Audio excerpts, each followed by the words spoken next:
Chapter 1, Thought Power, its Physics and its Philosophy. Thought excels light in speed. While light travels at the rate of 1,186,000 miles per second, thoughts virtually travel in no time. Thought is finer than ether, the medium of electricity. In broadcasting, a singer sings beautiful songs at Calcutta. You can hear them nicely through the radio set in your own house at Delhi. All messages are received through the wireless.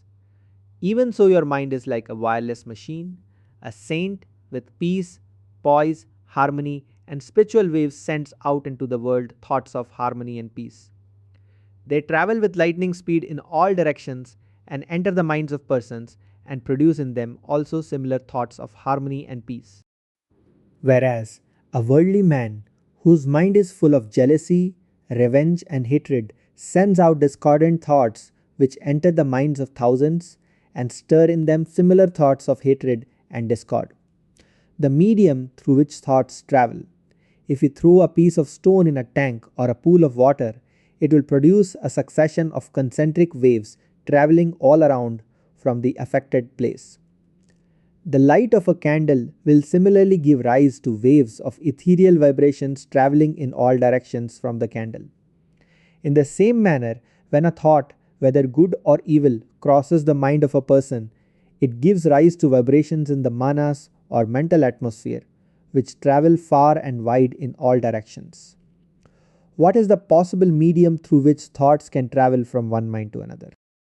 The best possible explanation is that manas or mind substance fills all space like ether, and it serves as the vehicle for thoughts, as prana is the vehicle for feeling, as ether is the vehicle for heat, light, and electricity, and as air is the vehicle for sound. The ether of space registers thoughts. You can move the world through thought force. Thought has great power. It can be transmitted from one man to another man. The powerful thoughts of great sages and rishis of yore are still recorded in the Akashic records. Yogins who have clairvoyant vision can perceive those thought images. They can read them. You are surrounded by an ocean of thought. You are floating in the ocean of thought. You are absorbing certain thoughts and repelling some in the thought world. Everyone has his own thought world. Thoughts are living things. Thoughts are living things. A thought is as much solid as a piece of stone.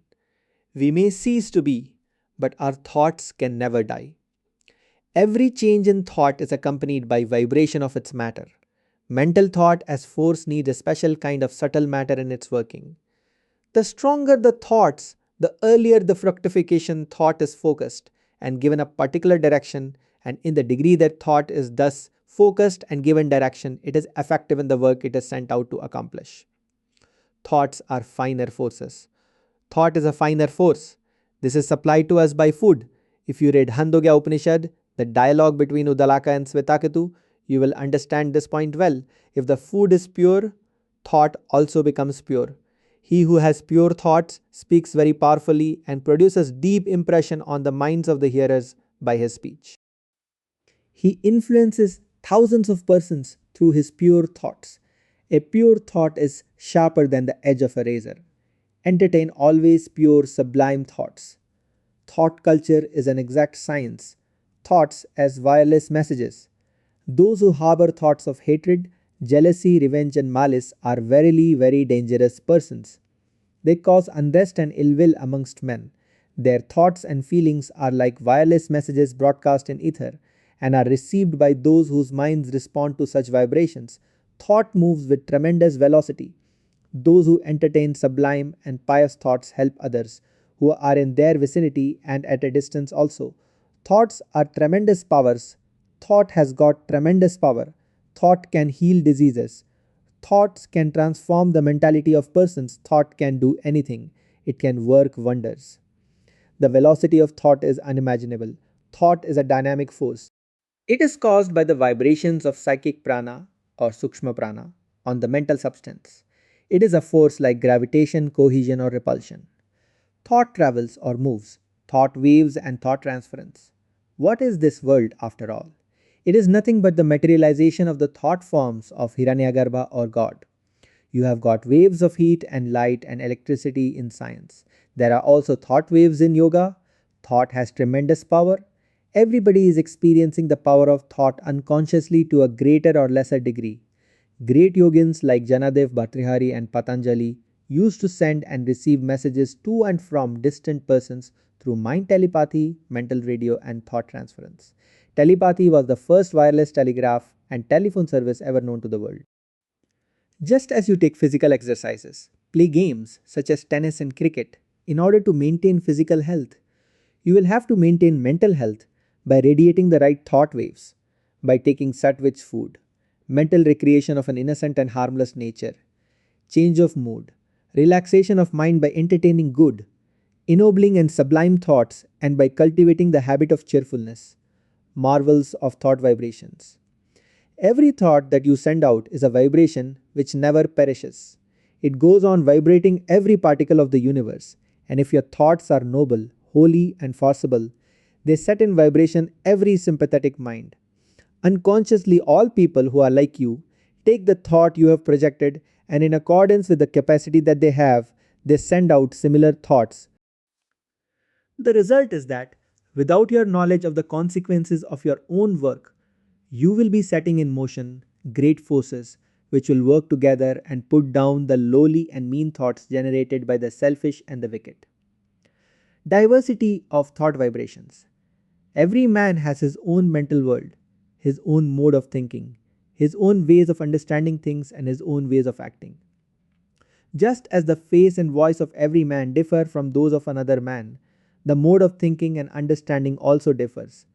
That is the reason why misunderstanding easily occurs between friends. One is not able to understand rightly the views of another. Hence, friction, rupture, and quarrel occur within a minute even amongst fast friends. The friendship does not last long. One should be in tune with the mental vibrations or thought vibrations of another. Then only can one easily understand another lustful thoughts. Thoughts of hatred, jealousy, and selfishness produce distorted images in the mind and cause clouding of understanding, perversion of intellect, loss of memory, and confusion in the mind. Conservation of thought energy. In physics, you have the term power of orientation. Though the mass of energy is there, the current will not flow. It must be connected to the magnet, and then the electric current will flow through the power of orientation. Even so, the mental energy which is dissipated and misdirected in various worthless worldly thoughts should be well directed in proper spiritual channels. Do not store in your brain useless information. Learn to unmind the mind, unlearn whatever has been of no use to you. Then only can you fill your mind with divine thoughts. You will gain new mental strength as the dissipated mental rays are collected now. The cell theory and the thoughts. A cell is a mass of protoplasm. With a nucleus, it is endowed with intelligence. Some cells secrete, while some cells excrete. The cells of the testes secrete semen. The cells of the kidneys excrete urine. Some cells act the part of a soldier. They defend the body from the inroads or attacks of foreign poisonous matter and germs. They digest and throw them out. Some cells carry food materials to the tissues and organs. The cells perform their work without your conscious volition. Their activities are controlled by the sympathetic nervous system. They are in direct communion with the mind in the brain. Every impulse of the mind, every thought is conveyed to the cells. They are greatly influenced by the varying conditions or states of the mind. If there are confusion, depression, and other negative emotions and thoughts in the mind, they are telegraphically transmitted through the nerves to every cell in the body. The soldier's cells become panic stricken. They are weakened. They are not able to perform their function properly. They become inefficient. Some people are extremely body conscious and possess no idea of the self. They live irregular, indisciplined lives and fill their stomachs with sweets, pastries, and so on. There is no rest for the digestive and the eliminating organs. They suffer from physical weakness and diseases. The atoms, molecules, and cells in their bodies produce discordant or inharmonious vibrations. They have no hope, confidence, faith, serenity, and cheerfulness. They are unhappy. The life force is not operating properly. Their vitality is at a low ebb. Their mind is filled with fear, despair, worry, and anxiety. Primal thought and modern science. Thought is the greatest force on earth. Thought is the most powerful weapon in the armor of a yogi. Constructive thought transforms, renews, and builds. The far reaching possibilities of this force were most accurately developed to perfection by the ancients and put to the highest possible use. For thought is the primal force at the origin and back of all creation. The genesis of the entire phenomenal creation is given as a single thought that arose in the cosmic mind. The world is the primal idea made manifest. This first thought became manifest as a vibration issuing from the eternal stillness of the divine essence. This is the reference in classic terminology to the Ichha, desire of the Hiranyagarbha cosmic soul, that originates as a spandana or vibration.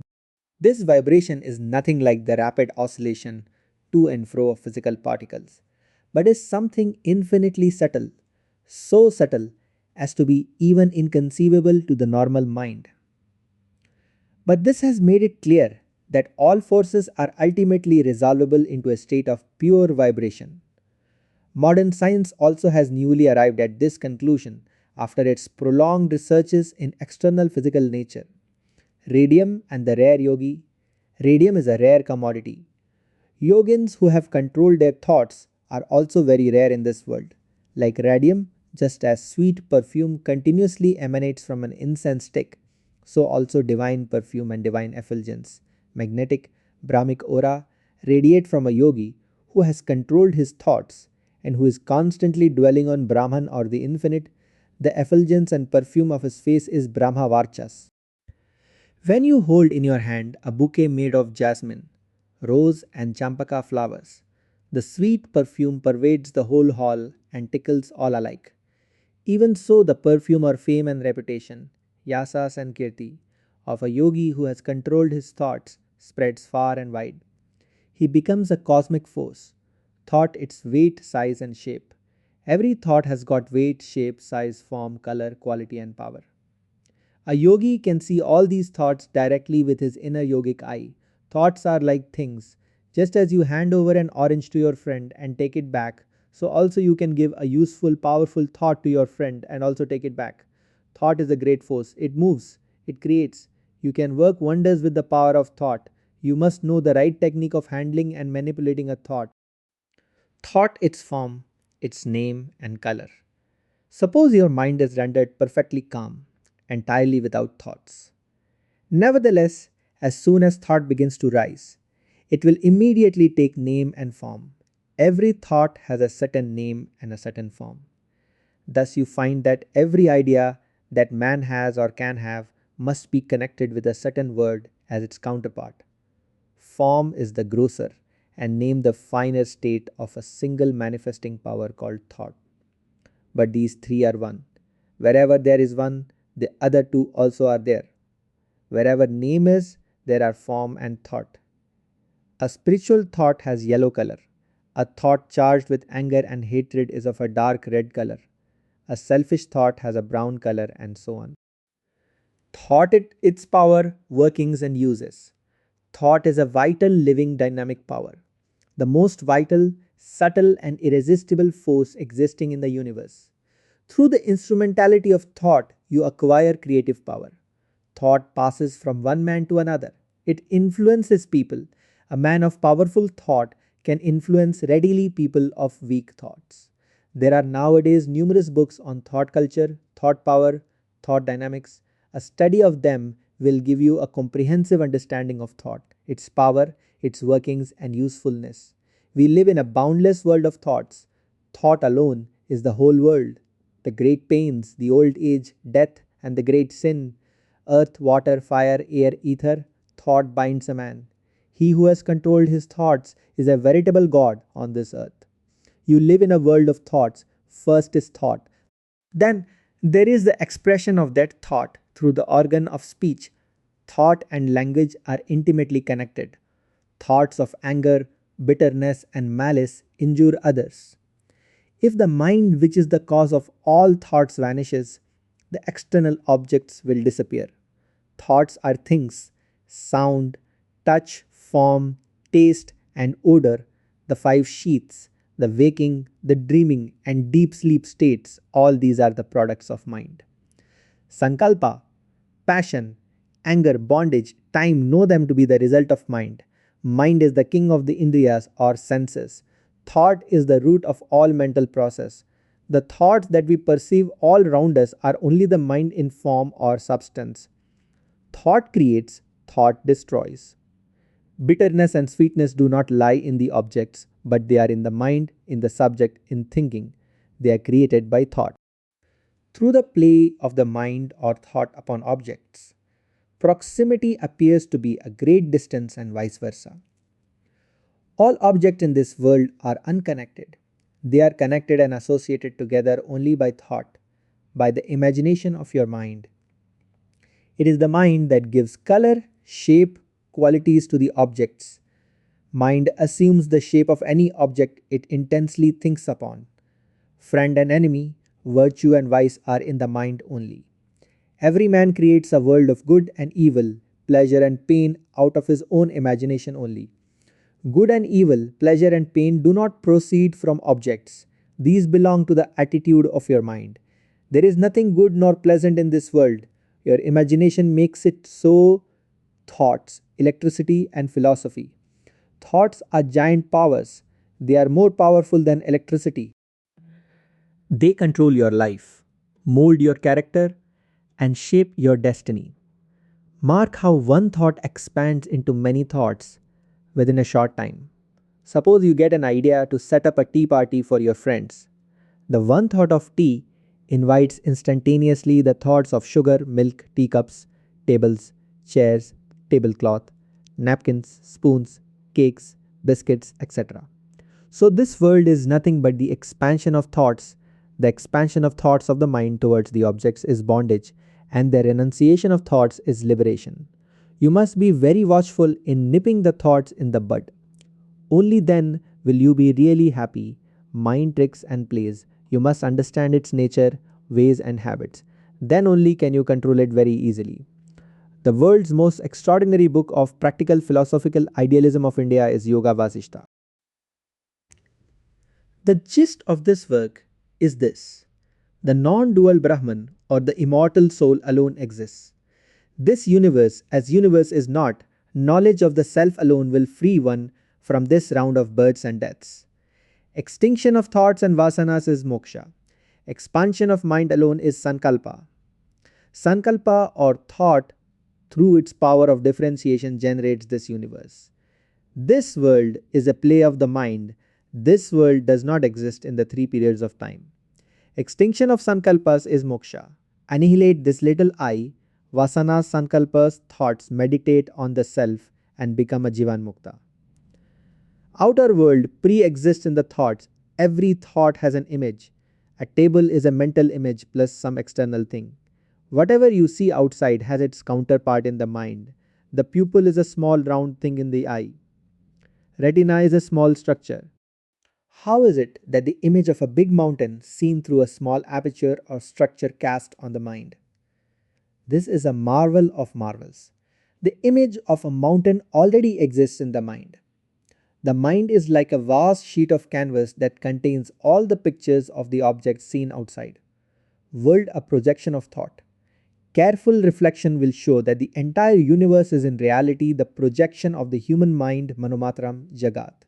Purification and control of the mind is the central aim of all yogas. Mind in itself is but a record of impressions that keep expressing ceaselessly as impulses and thoughts. The mind is what it does. Thought impels you to action. Activity creates fresh impressions in the mind stuff. Yoga strikes at the very root of this vicious circle by a method of effectively inhibiting the functions of the mind. Yoga checks, controls, and stops the root function of the mind, i.e., thought. When thought is transcended, intuition functions and self knowledge supervenes. Thought has the potency of creating or undoing the world in the twinkling of an eye. Mind creates the world according to its own sankalpa or thought. It is the mind that creates this universe, manamatram jagat, manakalpitam jagat. Through the play of the mind, a kalpa is reckoned by it as a moment and vice versa. Like a dream, Generating another dream in it, the mind having no visible form generates existent visibles, thoughts, world, and the timeless reality. It is the mind that is the root cause of the tree of samsara with its thousands of shoots, branches, tender leaves, and fruits. If you annihilate thoughts, you can destroy the tree of samsara at once. Destroy the thoughts as soon as they arise. The root will dry up through the annihilation of thoughts, and the tree of samsara will wither soon. This demands considerable patience and perseverance.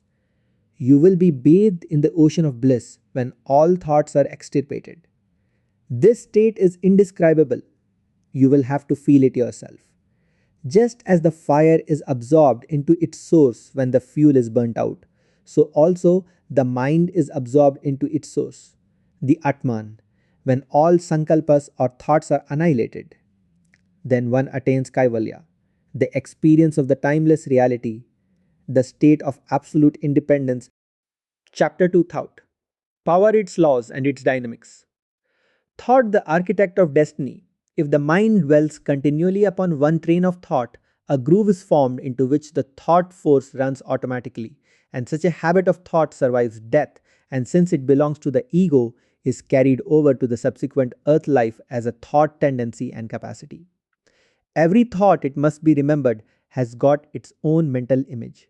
The essence of the various mental images formed in one particular physical life is being worked out in the mental plane.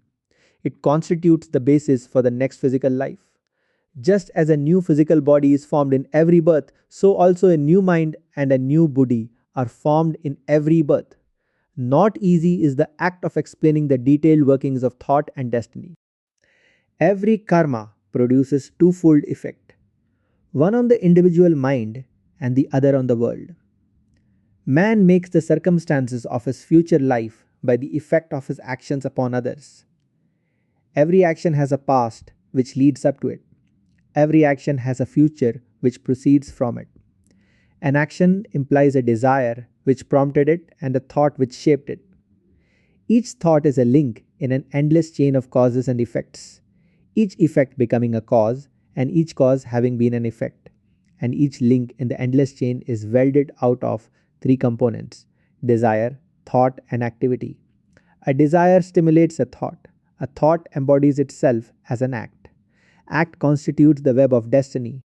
Selfish coveting of the possessions of others, though never carried out into active cheating in the present, makes one a thief in a later earth life, while hatred and revenge, secretly cherished, are the seeds from which the murderer springs.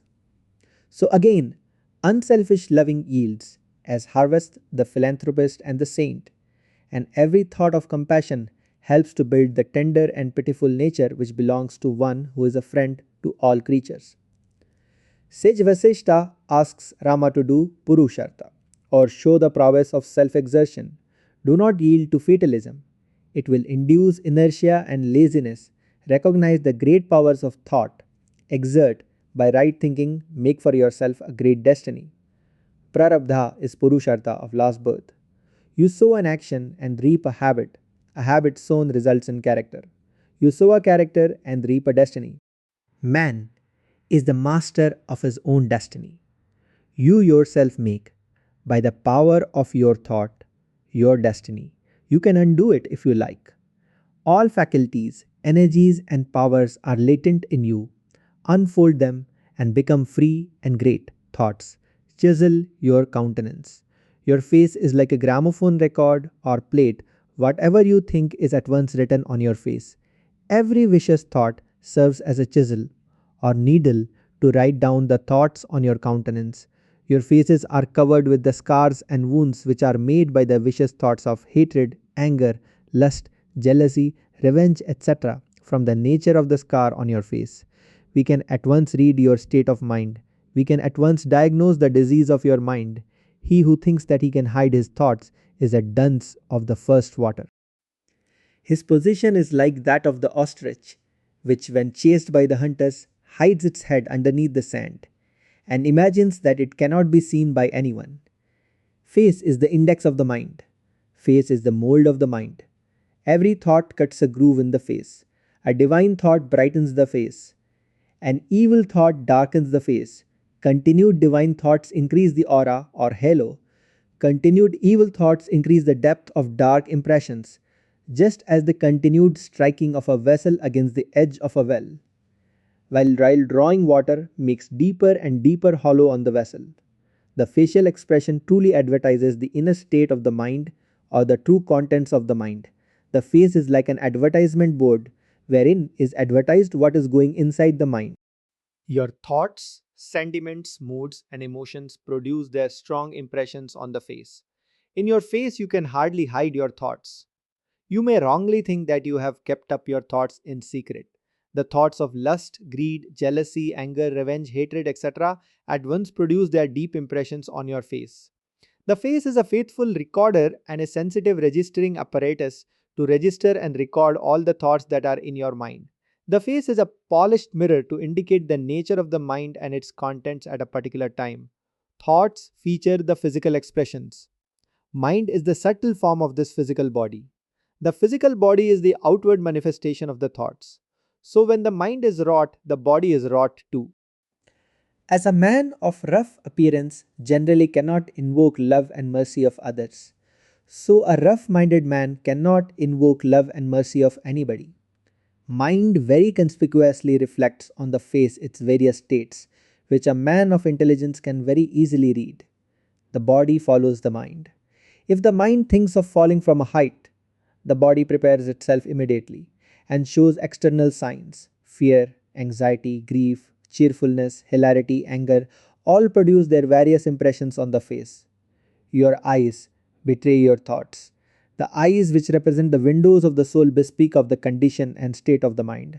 There is a telegraphic instrument in the eyes to transmit the messages or thoughts of treachery, depression, gloom, hatred, cheerfulness, peace, harmony, health, power, strength, and beauty. If you have the faculty to read the eyes of others, you can read the mind at once. You can read the uppermost thought or dominant thought of a man if you are careful to mark the signs in his face, conversation, and behavior. It needs a little pluck, acumen, training, intelligence, and experience. Negative thoughts poison life. Thoughts of worry and thoughts of fear are fearful forces within us. They poison the very sources of life and destroy the harmony, the running efficiency, the vitality and vigor. While the opposite thoughts of cheerfulness, joy, and courage heal, soothe instead of irritating, and immensely augment efficiency and multiply the mental powers. Be always cheerful, smile, laugh, psychophysical imbalances. Thought exerts its influence over the body. Grief in the mind weakens the body. Body influences the mind also in its turn. A healthy body makes the mind healthy. If the body is sick, the mind also becomes sick. If the body is strong and healthy, the mind also becomes healthy and strong. Violent fits of hot temper do serious damage to the brain cells, throw poisonous chemical products into the blood, produce general shock and depression, and suppress the secretion of gastric juice, bile, and other digestive juices in the alimentary canal, drain away your energy, vitality, induce premature old age, and shorten life. When you are angry, the mind becomes disturbed. Similarly, when the mind is disturbed, the body also becomes disturbed. The whole nervous system is agitated. You become enervated. Control anger by love. Anger is a powerful energy that is uncontrollable by practical Vyavaharik Buddhi, but controllable by pure reason Sattvik Buddhi or Viveka Vichara, the creative powers of thought. Thought creates the world. Thought brings things into existence. Thoughts develop the desires and excite the passions. So, the contrary thoughts of killing the desires and passions will counteract the former idea of satisfying the desires. So, when a person is impressed with this, a contrary thought will help him to destroy his desires and passions. Think of a person as a good friend of yours, and there the thing is created as a reality. Think of him as your foe, then also the mind perfects the thought into an actuality. He who knows the workings of the mind and has controlled it by practice is really happy. Similar thoughts attract each other. In the thought world also, the great law like attracts like operates. People of similar thoughts are attracted towards each other. That is the reason why the maxims run as follows. Birds of the same feather flock together. A man is known by the company he keeps. A doctor is drawn towards a doctor. A poet has attraction for another poet. A songster loves another songster. A philosopher likes another philosopher. A vagabond likes a vagabond. The mind has got a drawing power. You are continually attracting towards you from both the seen and the unseen sides of life, forces, thoughts, influences, and conditions most akin to those of your own thoughts and lines. In the realm of thought, people of similar thoughts are attracted to one another. This universal law is continually operating, whether we are conscious of it or not.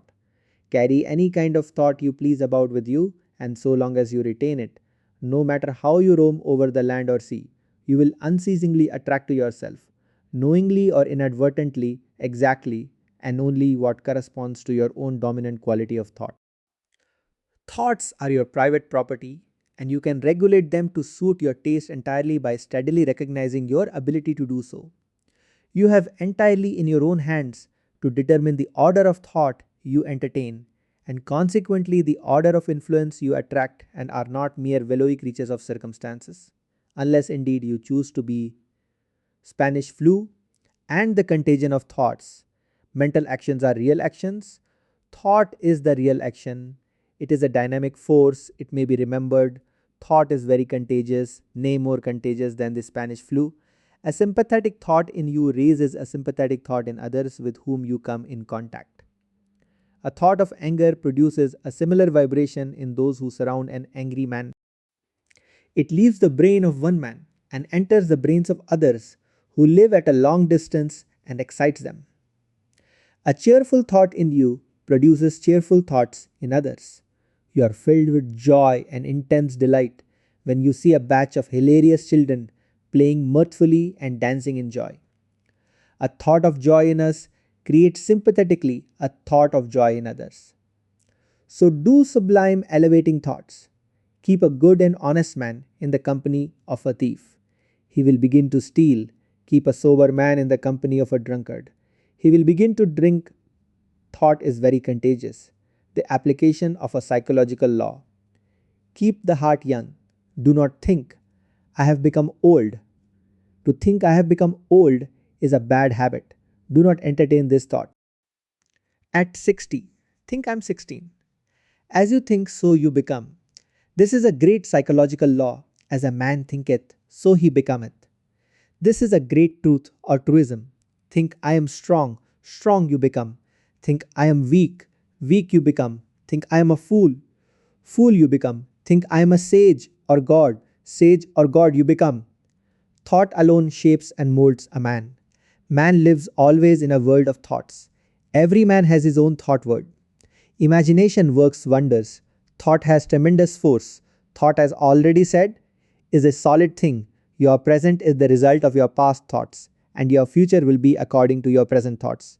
If you think rightly, you will speak rightly and act rightly. Speech and action simply follow the thoughts. Understand the laws of thought. Every man should have a comprehensive understanding of the laws of thought and their operations. Then alone can one live in this world smoothly and happily. He can utilize the helping forces to serve his ends in the best possible manner. He can neutralize the hostile forces or antagonistic currents. Just as the fish swims against the current, so also he will be able to go against the hostile currents by adjusting himself properly and safeguarding through suitable precautionary methods. Otherwise, he becomes a slave. He is tossed about hither and thither helplessly by various currents. He is drifted like a wooden plank in a river. He is very miserable and unhappy always, although he is wealthy and possesses everything.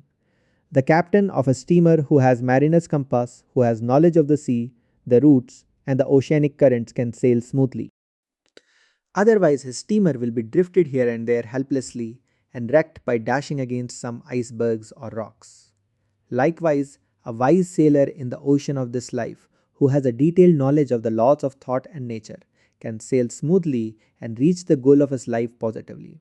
Understanding the laws of thought, you can mold or shape your character in any way you like. The common saying, as a man thinketh, so he becometh, is one of the great laws of thought. Think you are pure, pure you will become. Think you are noble, noble you will become an embodiment of good nature. Think good of all, do always good actions. serve love, give, make others happy, live to serve others. Then you will reap happiness, you will get favorable circumstances or opportunities and environments. If you hurt others, if you do scandal mongering, mischief mongering, backbiting, tale bearing, if you exploit others, if you acquire the property of others by foul means, if you do any action that can give pain to others, you will reap pain. You will get unfavorable circumstances or opportunities and environments. This is the law of thought and nature. Just as you can build your good or bad character by sublime or base thinking, so also you can shape your favorable or unfavorable circumstances by doing good or bad actions. A man of discrimination is always careful, vigilant, and circumspect. He always watches carefully his thoughts. He introspects. He knows what is going on in his mental factory, what vritti or guna is prevailing at a particular time. He never allows any evil thought to enter the gates of his mental factory. He at once nips them in the bud. By his good thinking, by watching the nature of his thoughts, by introspection, by active noble thinking, the man of discrimination builds his noble character, forms his high destiny. He is careful in his speeches. He speaks little. He speaks sweet loving words. He never utters any kind of harsh words that can affect the feelings of others. He develops patience, mercy, and universal love.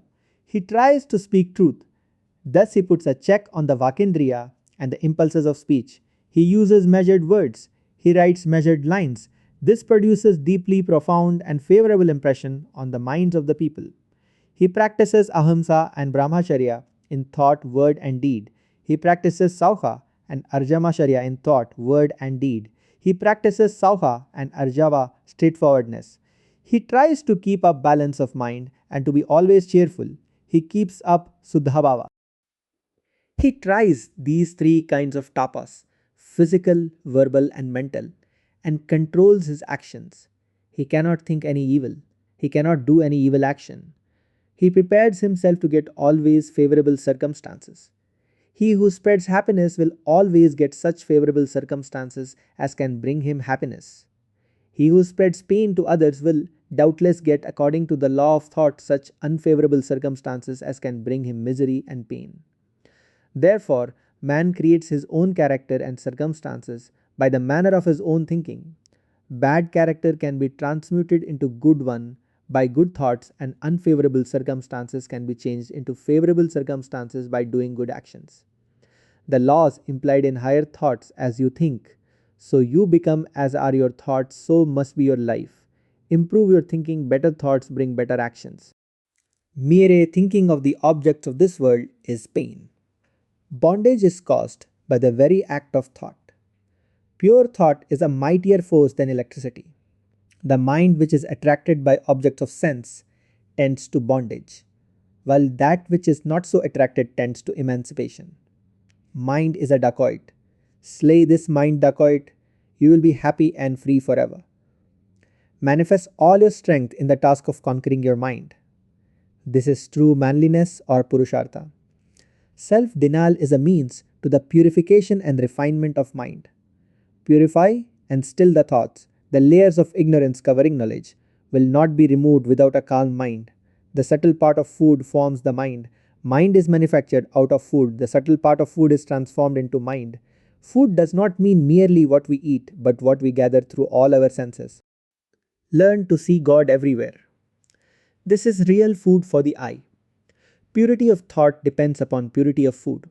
You can see better, hear better, taste better, think better when you entertain sublime divine thoughts. Look at an object through a green or red glass. The object appears green or red. Even so, the objects are colored by the desires through the mirror mind. All mental states are transitory. They produce pain and sorrow. Have freedom of thought. Free yourself from the slavery of prejudice that blunts intellect and dulls thoughts. Think of the immortal Atman. This is the right method of direct original thinking. The Atman reveals itself after the purification of thoughts. When the mind is serene without any want, without any motive, without any craving or desire or thought, without any compulsion, without hope, then the supreme Atman shines. There is the experience of bliss. Live the way in which saints live. This is the only way to victory over thoughts, mind, and the lower self. And until you have conquered mind, there can be no sure and permanent victory.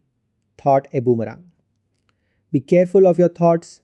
Whatever you send out of your mind comes back to you. Every thought you think is a boomerang. If you hate another, hate will come back to you. If you love others, love will come back to you. An evil thought is thrice cursed.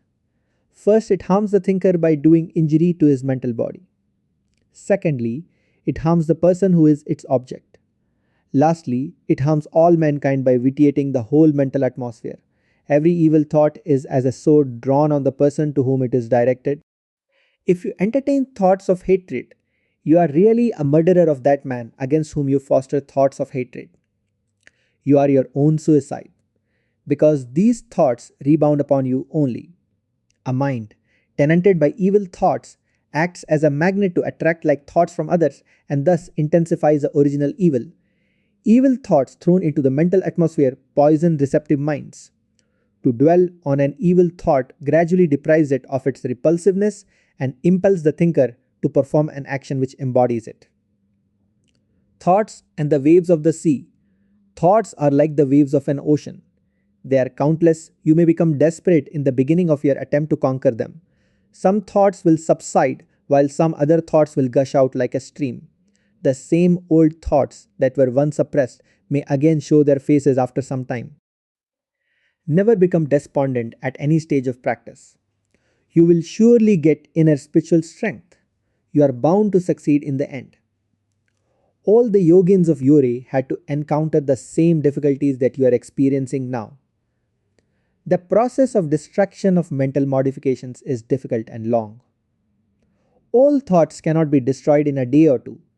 You should not give up the practice of destroying the thoughts in the middle when you come across some difficulties or stumbling blocks.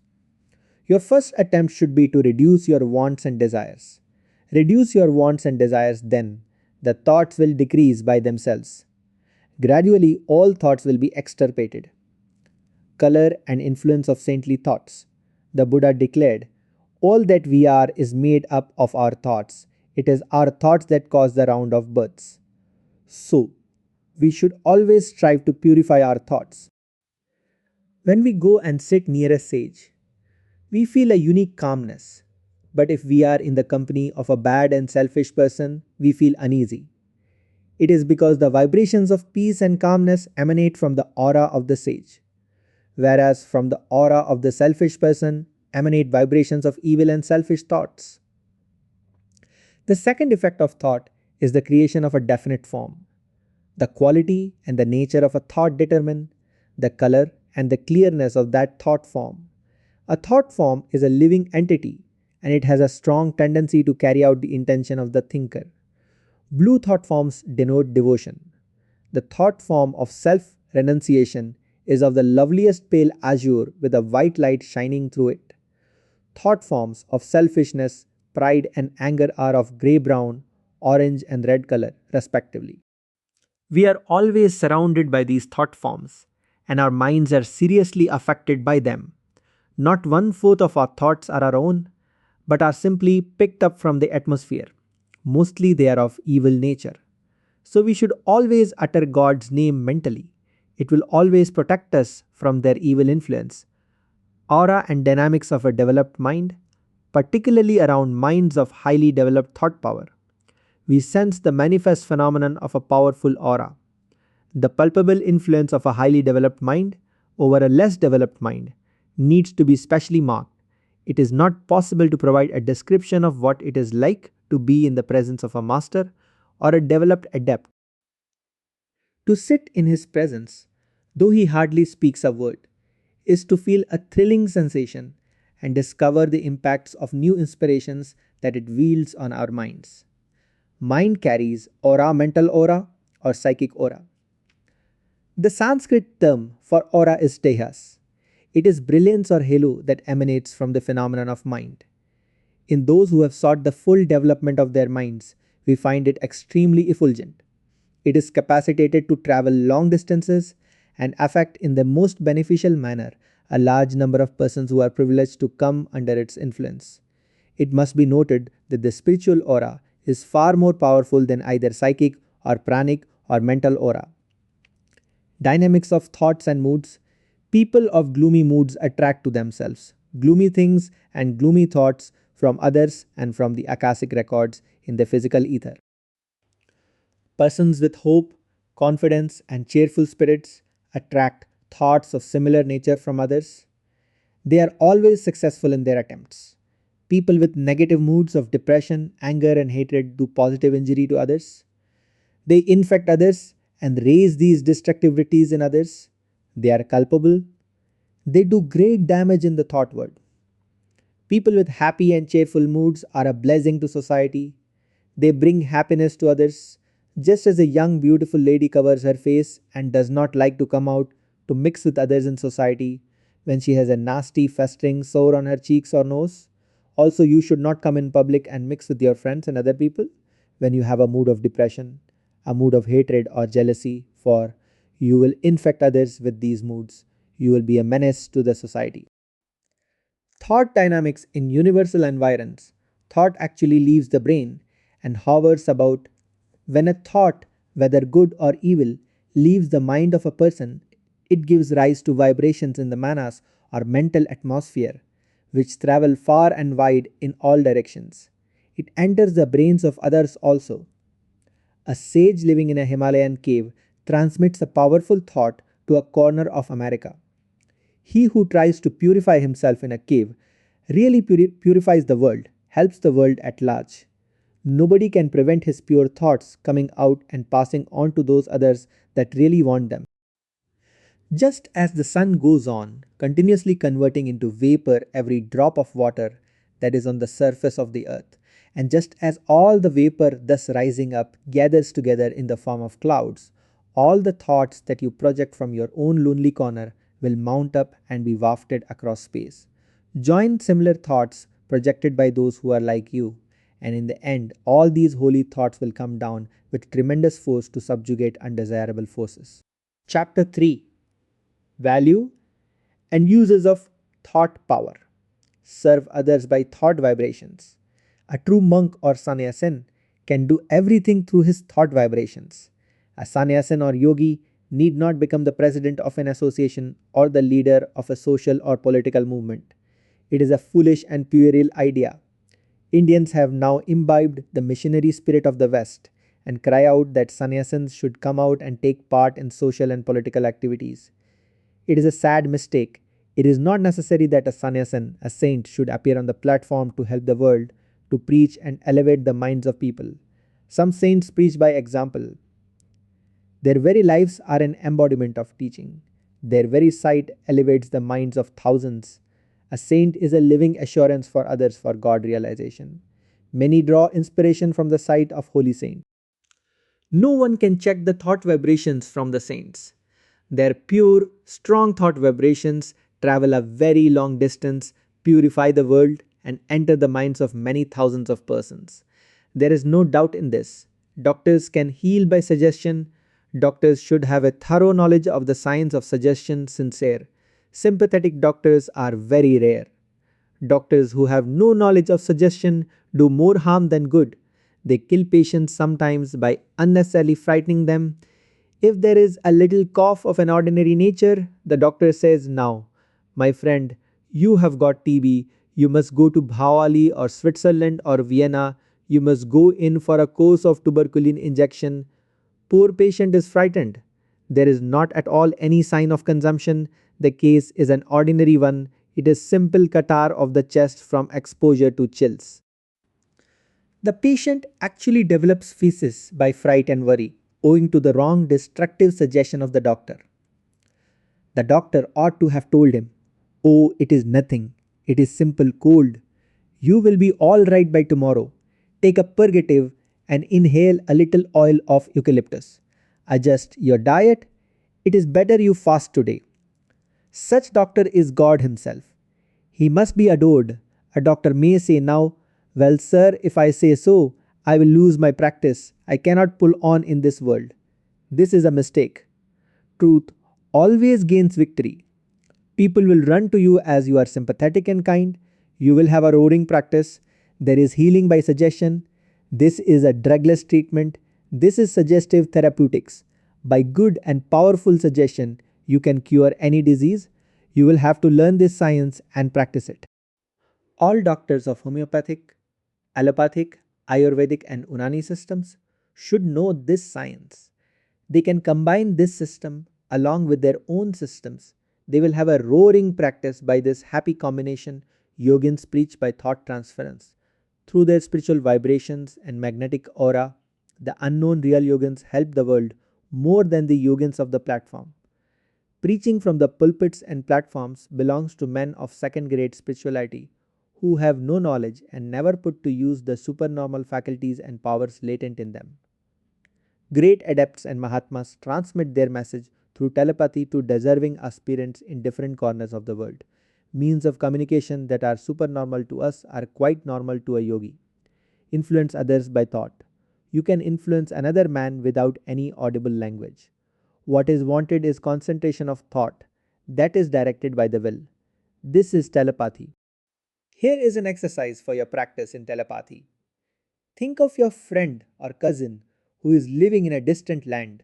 Bring a clear cut image of his face to your mind. If you have his photo, look at it and speak to it audibly. When you retire to bed, think of the picture with intense concentration. He will write to you the desired letter the following day or so. Try this yourself. Do not doubt. You will be quite surprised. You will get success and firm conviction in the science of telepathy. Sometimes, when you are writing something or reading a newspaper, suddenly you get a message from someone near and dear to you. You think of him suddenly. He has sent a message to you. He has thought of you seriously. Thought vibrations travel faster than light or electricity. In such instances, the subconscious mind receives the messages or impressions and transmits the same to the conscious mind. Varied utility of thought power. The science of thought power is very interesting and subtle. This thought world is more real, relatively, than this physical universe. The power of thought is very great. Every thought of yours has a literal value to you in every possible way. The strength of your body, the strength of your mind, your success in life, and the pleasures you give to others by your company all depend on the nature and quality of your thoughts. You must know thought culture and develop thought power. Powers of thought, their value. If you have a comprehensive understanding of the workings of the thought vibrations, if you know the technique of controlling the thoughts, if you know the method of transmitting beneficial thoughts to others at a distance by forming clear cut, well defined, powerful thought waves, you can use this thought power 1,000-fold more effectively. Thought works wonders. A wrong thought binds, a right thought liberates. Therefore, think rightly and attain freedom. Unfold the occult powers hidden within you by understanding and realizing the powers of the mind. Close your eyes. Slowly concentrate. You can see distant objects, hear distant sounds, send messages to any part not only of this world but of the other planets as well. Heal persons thousands of miles off from you and move about to distant places in no time. Believe in the powers of the mind. Interest, attention, will, faith, and concentration will bring the desired fruit. Remember that mind is born of the Atman through his Maya or illusory power. Thoughts accomplish many a mission. You can aid a friend in trouble by transmitting to him thoughts of comfort right from the place where you are. You can help a friend in search of truth by thoughts clear and definite of the truths you know. You can send into the mental atmosphere thoughts which will raise, purify, and inspire all who are sensible to them. If you send out a loving, helpful thought to another man, it leaves your brain, goes directly to that man, raises a similar thought of love in his mind, and returns back to you with redoubled force. If you send out a thought of hatred to another man, it hurts that man and hurts you also by turning back to you with redoubled force. Therefore, understand the laws of thought, raise only thoughts of mercy, love, and kindness from your mind, and be happy always. When you send out a useful thought to help others, it must have a definite positive purpose and aim. Then only it will bring out the desired effect. then only that thought will accomplish a definite work. Power of thoughts that prompt. Gain a clear understanding of suggestions and their effects upon the mind. You should be careful in the use of suggestions. Never give wrong suggestion which will have destructive results to anybody. You will be doing a great harm and a disservice to him. Think well before you speak. Teachers and professors should have a thorough knowledge of the science of suggestion and autosuggestion. They can educate and elevate students in an efficient manner. In southern India, when children cry out in houses, parents frighten them by saying, "Look here, Balu, Irendukanan, the two-eyed man, has come. Keep quiet, or I will hand you over to this man. Puchandi, or ghost, has come." And suggestions of this sort are very destructive. The child becomes timid. The minds of children are elastic, tender, and pliable. Samskaras are indelibly impressed at this age. Changing or obliterating the samskaras becomes impossible when they grow. When the child grows into a man, he manifests timidity. Parents should infuse courage into the minds of their children. They should say, "Here is a lion. See the lion in this picture. Roar like a lion. Be courageous. See the picture of Shivaji, Arjuna, or Clive." Become chivalrous. In the West, teachers show the pictures of battlefields to children and say, "Look here, James. See this picture of Napoleon. Look at his chivalry. Won't you like to become a commander in chief of the army or a brigadier general?" They infuse courage into the minds of children from their very childhood. When they grow, these samskaras get strengthened by additional external stimuli. Practice thought transference. Practice telepathy in the beginning from a short distance. It is better to practice at night. To start with, ask your friend to have the receptive attitude and concentration at 10 o'clock. Ask him to sit on Vajrasana or Padmasana with closed eyes in a dark room. Try to send your message exactly at the appointed time. Concentrate on the thoughts that you want to send. Will strongly now. The thoughts will leave your brain and enter the brain of your friend. There may be some mistakes in the beginning here and there. When you advance in practice and know the technique well, you will always be correct in sending and receiving messages. Later on, you will be able to forward messages to different corners of the world. Thought waves vary in intensity and force. The sender and the receiver should practice great and intense concentration. Then there will be force in sending the messages, clarity and accuracy in receiving the messages. Practice in the beginning telepathy from one room to the next room in the same house. This science is very pleasant and interesting. It needs patient practice. Brahmacharya is very essential. Parapsychology and subconscious thoughts. Even as the sacred Ganga takes its origin in Gangotri, Himalayas, and runs perennially towards Ganga Sagar, the thought currents take their origin from the bed of samskaras, impressions in the inner layers of the mind, wherein are embedded the vasanas or latent subtle desires, and flow incessantly towards the objects, both in waking state and in dreaming state. Even a railway engine is sent to the engine shed for rest when its wheels become overhot. But this mysterious engine of mind goes on thinking without a moment's rest. Practice of telepathy, thought reading, hypnotism, mesmerism, and psychic healing clearly proves that the mind exists, and that a higher mind can influence and subjugate the lower mind. From the automatic writing and the experiences of a hypnotized person, we can clearly infer the existence of the subconscious mind which operates throughout the 24 hours. Through spiritual sadhana, change the subconscious thoughts and mind and become a new being. Power of vigorous, divine thoughts. Thought is life. What you think that you are, your thought creates your environment. Your thoughts constitute your world. If you entertain healthy thoughts, you can keep good health.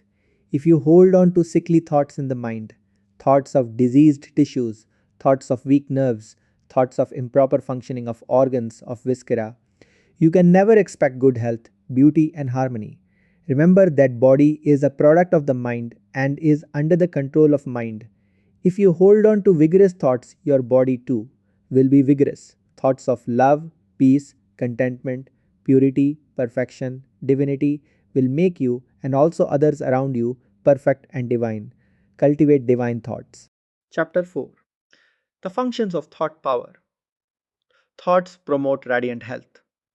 The body is internally associated with the mind. Rather, the body is a counterpart of the mind. It is a gross visible form of the subtle invisible mind. If there is pain in the tooth or in the stomach or in the ear, the mind is at once affected. It ceases to think properly. It is agitated, disturbed, and perturbed. If there is depression in the mind, the body also cannot function properly. The pains which afflict the body are called the secondary diseases, Vyadhi, while the vasanas or desires that afflict the mind are termed mental or primary diseases, Adi. Mental health is more important than physical health. If the mind is healthy, the body will necessarily be healthy. If the mind is pure, if your thoughts are pure, you will be free from all diseases, primary and secondary. Mens sana in corpore sano, a sound mind in a sound body. Thoughts develop personality. A sublime thought elevates the mind and expands the heart. A base thought excites the mind and renders the feelings morbid and dark. Those who have even a little control over their thoughts and speech will have a calm, serene, beautiful, charming face, a sweet voice, and their eyes will turn brilliant and lustrous. Thoughts affect the body. Every thought or emotion or word produces a strong vibration in every cell of the body and leaves a strong impression there. If you know the method of raising an opposite thought, then you can lead a happy, harmonious life of peace and power.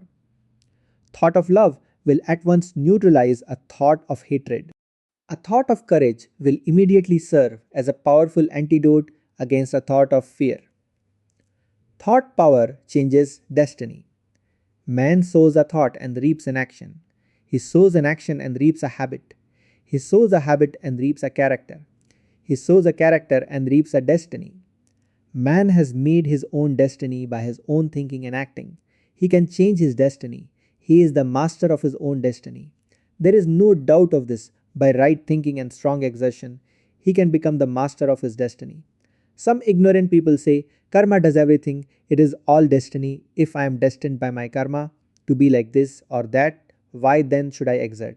It is my destiny only. This is fatalism. This will bring inertia, stagnation, and misery. This is perfect misunderstanding of the laws of karma. This is a fallacious argument. An intelligent man will certainly not put such a question.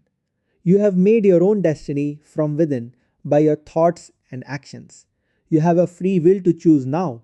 You have got Swatantrata in action. A rogue is not an eternal rogue for all times. Put him in the company of a saint.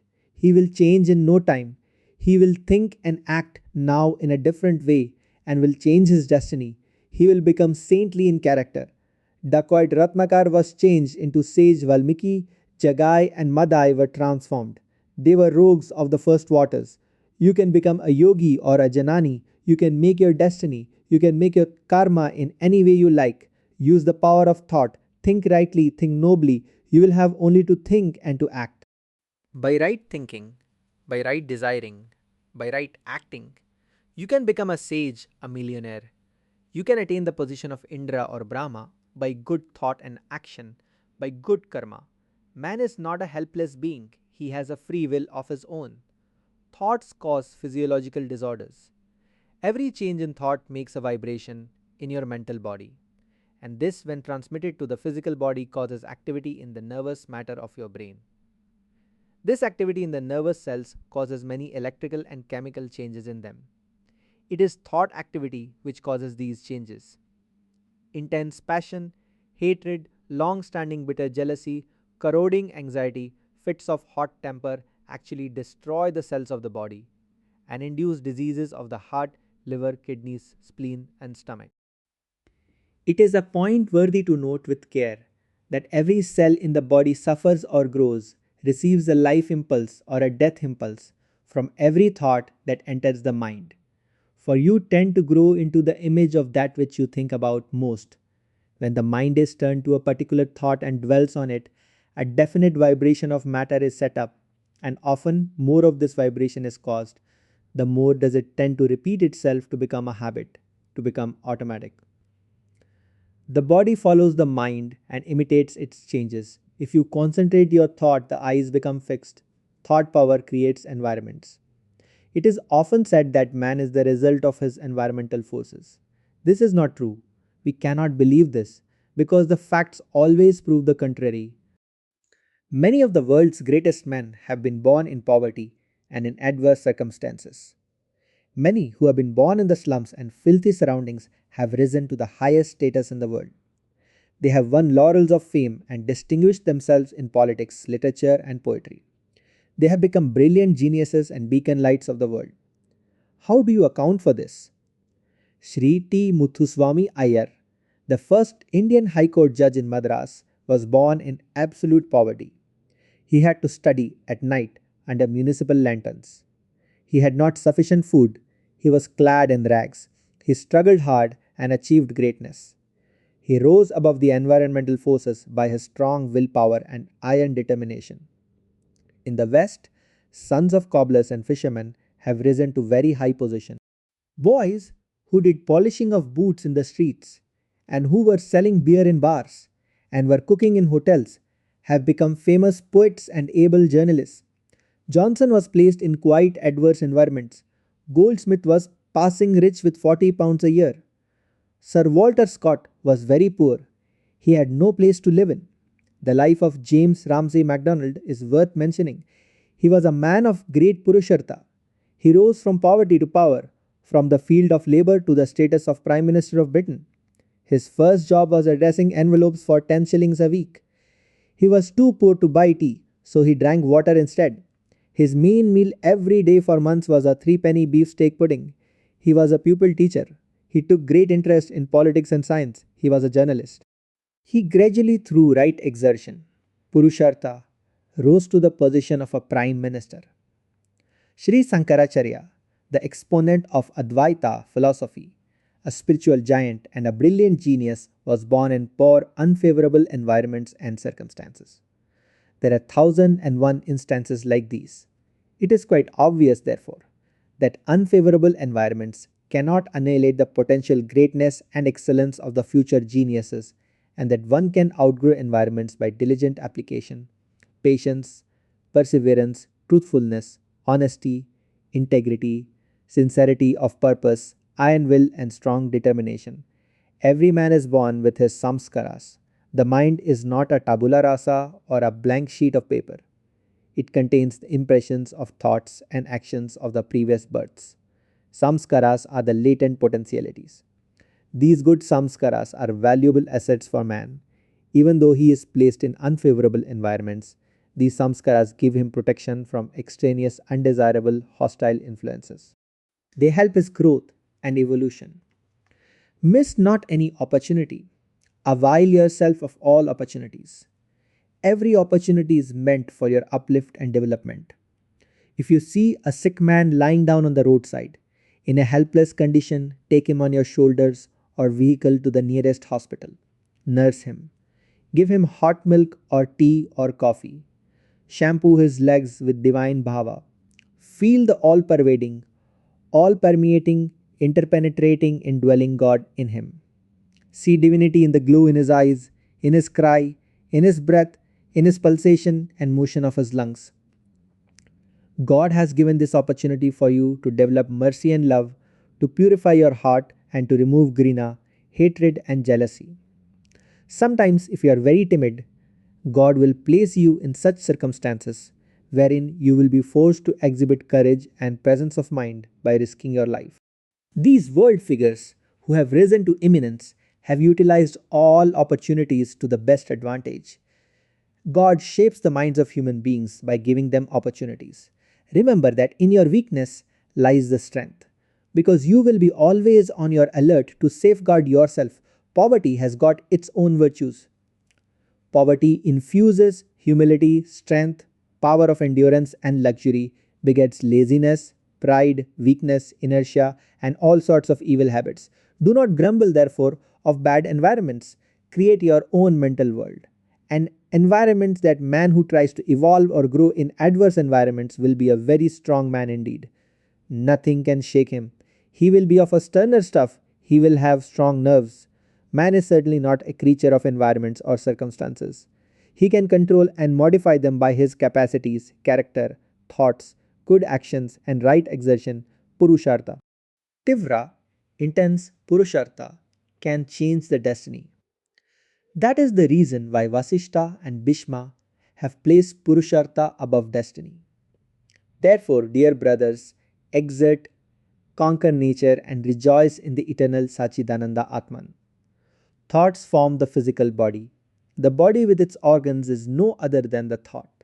The mind contemplating upon the body becomes the body itself, and then enmeshed in it, is afflicted by it.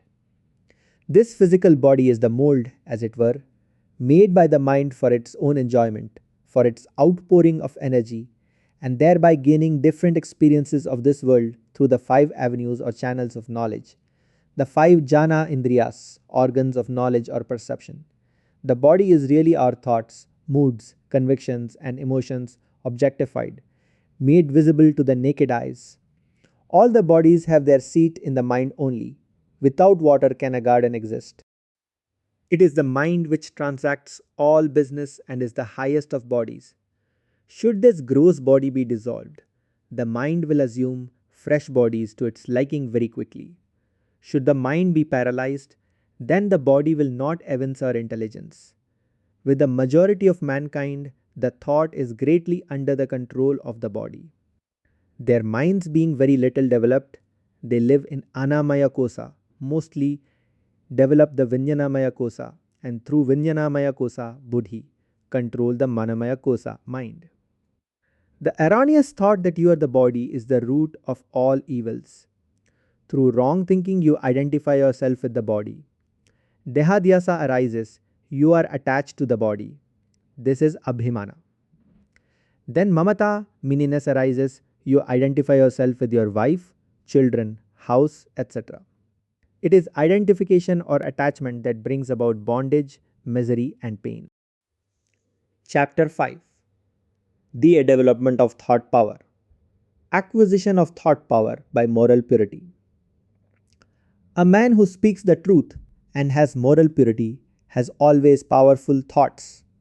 One who has controlled anger by long practice has tremendous thought power. If a yogi whose thought is very powerful speaks one word, it will produce tremendous impression on the minds of others. Virtues like truthfulness, earnestness, and industry are the best sources of mental power. Purity leads to wisdom and immortality. Purity is of two kinds, internal or mental and external or physical. Mental purity is more important. Physical purity is also needed. With the establishment of internal mental purity, cheerfulness of mind, one-pointed mind, conquest of indriyas and fitness. For the realization of the self are obtained thought power by concentration. There is no limit to the power of human thought.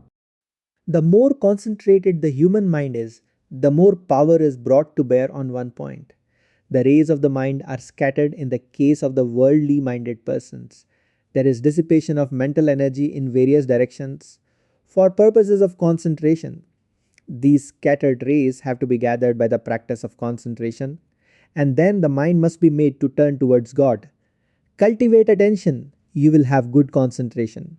A serene mind is fit for concentration. Keep the mind serene, be cheerful always. Then alone can you concentrate.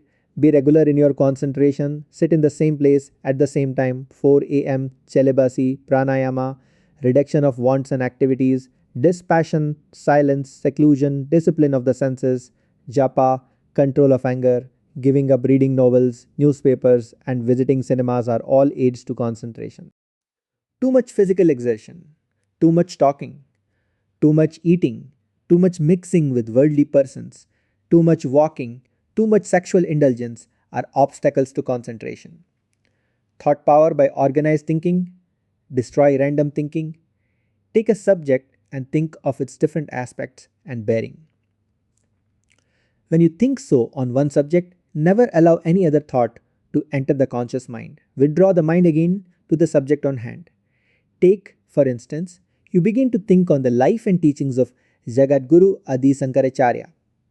Think of his birthplace, his early life, his character, his personality, his virtues, his teachings, his writings, his philosophy, some of the important utterings of his works or slokas, the siddhis that he exhibited from time to time. His Digvijaya, his four disciples, his four mutts, his commentary on the Gita, the Upanishads, and the Brahma Sutras. Think of these items one by one in order. Exhaust them. Again and again, bring the mind to the point. Then take up another subject. By this practice, you will develop organized thinking. The mental images will gain intense strength and force. They will become clear cut and well defined. In ordinary persons, the mental images are distorted and undefined, thought power by willpower. Every sensual thought rejected, every temptation resisted, every harsh word withheld, every noble aspiration encouraged helps you to develop willpower or soul force and takes you nearer and nearer to the goal. With strong feeling, repeat mentally, my will is powerful, pure and irresistible. Om Om, ish I can do everything through my will. Om Om, I have an invincible will. Om Om, will is the dynamic soul force. When it operates all the mental powers, such as the power of judgment, power of memory, power of grasping, power of conversation, reasoning power, power of discrimination, power of reflection, and inference, all these come into instant play. Will is the king of mental powers. When rendered pure and irresistible, thought and will can work wonders. Will becomes impure and weak through vulgar passions, love of pleasures, and desires. The lesser the number of desires, the stronger is the thought power and the will. When sexual energy, the muscular energy, anger, etc., are transmuted into the will force, they are controlled. There is nothing impossible on earth for a man of strong willpower.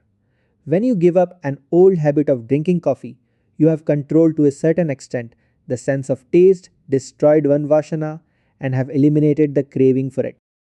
As there is freedom from the efforts to procure coffee and also from the habit of taking it, you will gain some peace. The energy involved in the hankering for coffee and which was agitating you will now be converted into the power of will. By this conquest over one desire, you gain willpower. And if you conquer some 15 such desires, your willpower will be 15 times stronger and more powerful. And this conquest, by imparting strength to the will help you conquer other desires too. Unruffled state of the mind, poise, cheerfulness, inner strength, capacity to turn out difficult works, success in all undertakings, power to influence people, a magnetic and dynamic personality, magnetic aura on the face, sparkling eyes, steady gaze, powerful voice, magnanimous gait, unyielding nature, fearlessness, etc., are some of the signs or symptoms that indicate that one's will is growing. Simple prescriptions for clear thinking. The mental images of the common man are generally very distorted. He does not know what deep thinking is. His thoughts run riot. There is a great deal of confusion in his mind sometimes. It is only thinkers, philosophers, and yogins who have well defined, clear cut mental images. They can be seen through clairvoyance very vividly. Those who practice concentration and meditation develop strong, well formed mental images. Most of your thoughts are not well grounded. They come and slip away. They are therefore vague and indefinite. The images are not clear, strong, and well defined. You will have to reinforce them by clear, continuous, and deep thinking through vichara, ratiocination, manana, or deep reflection and meditation. You will have to make the thoughts settle down and crystallize into a definite shape. Then the philosophical idea will become firm. Through right thinking, reasoning, introspection, and meditation, you will have to clarify your ideas. Then confusion will vanish. The thoughts will get settled and well grounded. Think clearly, clarify your ideas again and again. Introspect in solitude, purify your thoughts to a considerable degree. Silence the thoughts, don't allow the mind to bubble. Let one thought wave rise and settle down calmly, then allow another thought to enter. Drive off all extraneous thoughts that have no connection with the subject matter you are handling at the present moment. Sadhana for deep and original thinking. Most of us do not know what right thinking is. Thinking is shallow in the vast majority of persons. Deep thinking is given to few. Thinkers are very few in this world. Deep thinking needs intense sadhana, practice. It takes innumerable births for the proper evolution of the mind. Then only can it think deeply and properly. Independent and original thinking is resorted to by the Vedantins. Vedantic sadhana, manana, reflection demands a sharp intellect. Hard thinking, persistent thinking, clear thinking, thinking to the roots of problems, to the very fundamentals of the situation, to the very presuppositions of all thoughts and being is the very essence of Vedantic sadhana. You will have to abandon an old idea, however strong and ingrained it may be, when you get a new elevating idea in its stead. If you have no courage to face the results of your thinking, to swallow the conclusions of your thinking, whatever they may mean to you personally, you should never take the trouble to philosophize. Take up to devotion, meditation for applied and sustained thinking, being a great force, thought carries tremendous power. It becomes a matter of great moment to know how to use this power in the highest possible way and to the greatest possible effect. This can best be done by the practice of meditation. Applied thinking applies the mind to the object, and sustained thinking keeps it continually engaged. Rapture brings about the expanding and bliss of the developing mind whose motives for non distraction have been accomplished by those two kinds of thinking. Meditation can arise when applied and sustained thinking. Rapture, bliss, and collectedness of mind arise. Acquire creative thought power. Thought is a vital living force, the most vital, subtle, and irresistible force that exists in the universe. Thoughts are living things, they move, they possess form, shape, color, quality, substance, power, and weight. Thought is the real action. It reveals itself as a dynamic force. A thought of joy creates sympathetically a thought of joy in others. The birth of a noble thought is a potent antidote to counteract an evil thought. Through the instrumentality of exercised positive thought, we come to acquire creative power, develop individuality, resist suggestions, do not be easily influenced by the suggestions of others, have your own sense of individuality. A strong suggestion, though it does not influence the subject immediately, will operate in due course. It will never go in vain. We all live in a world of suggestions. Our character is daily modified unconsciously by association with others. We unconsciously imitate the actions of those whom we admire. We daily absorb the suggestions of those with whom we come in daily contact. We are acted upon by these suggestions. A man of weak mind yields to the suggestions of a man of strong mind. The servant is always under the influence of the suggestions of his master. The wife is under the influence of the suggestions of her husband. The patient is under the influence of the suggestions of the doctor. The student is under the influence of the teacher. Custom is nothing but the product of suggestion. The dress that you put on, the manners, the behavior, and even the food that you eat are all the outcome of suggestions only. Nature suggests in various ways: the running rivers, the shining sun, fragrant flowers, the growing trees are all incessantly sending you suggestions. Supernormal powers by thought discipline.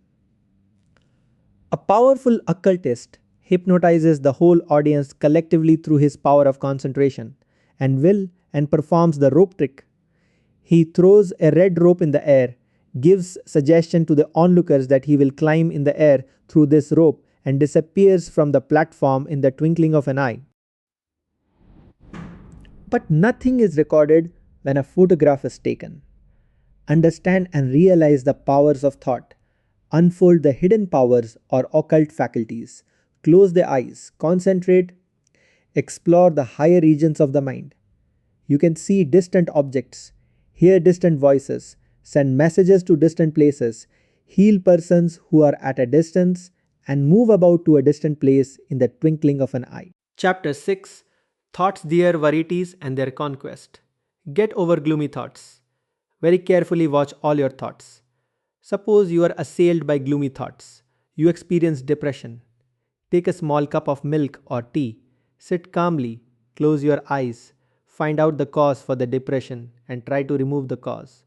The best method to overcome the gloomy thoughts and the consequent depression is to think of inspiring thoughts and inspiring things. Remember again, positive overcomes negative. This is a grand effective law of nature. Now think strongly of the opposite thoughts, the opposite of gloom. Think of those things that elevate your mind.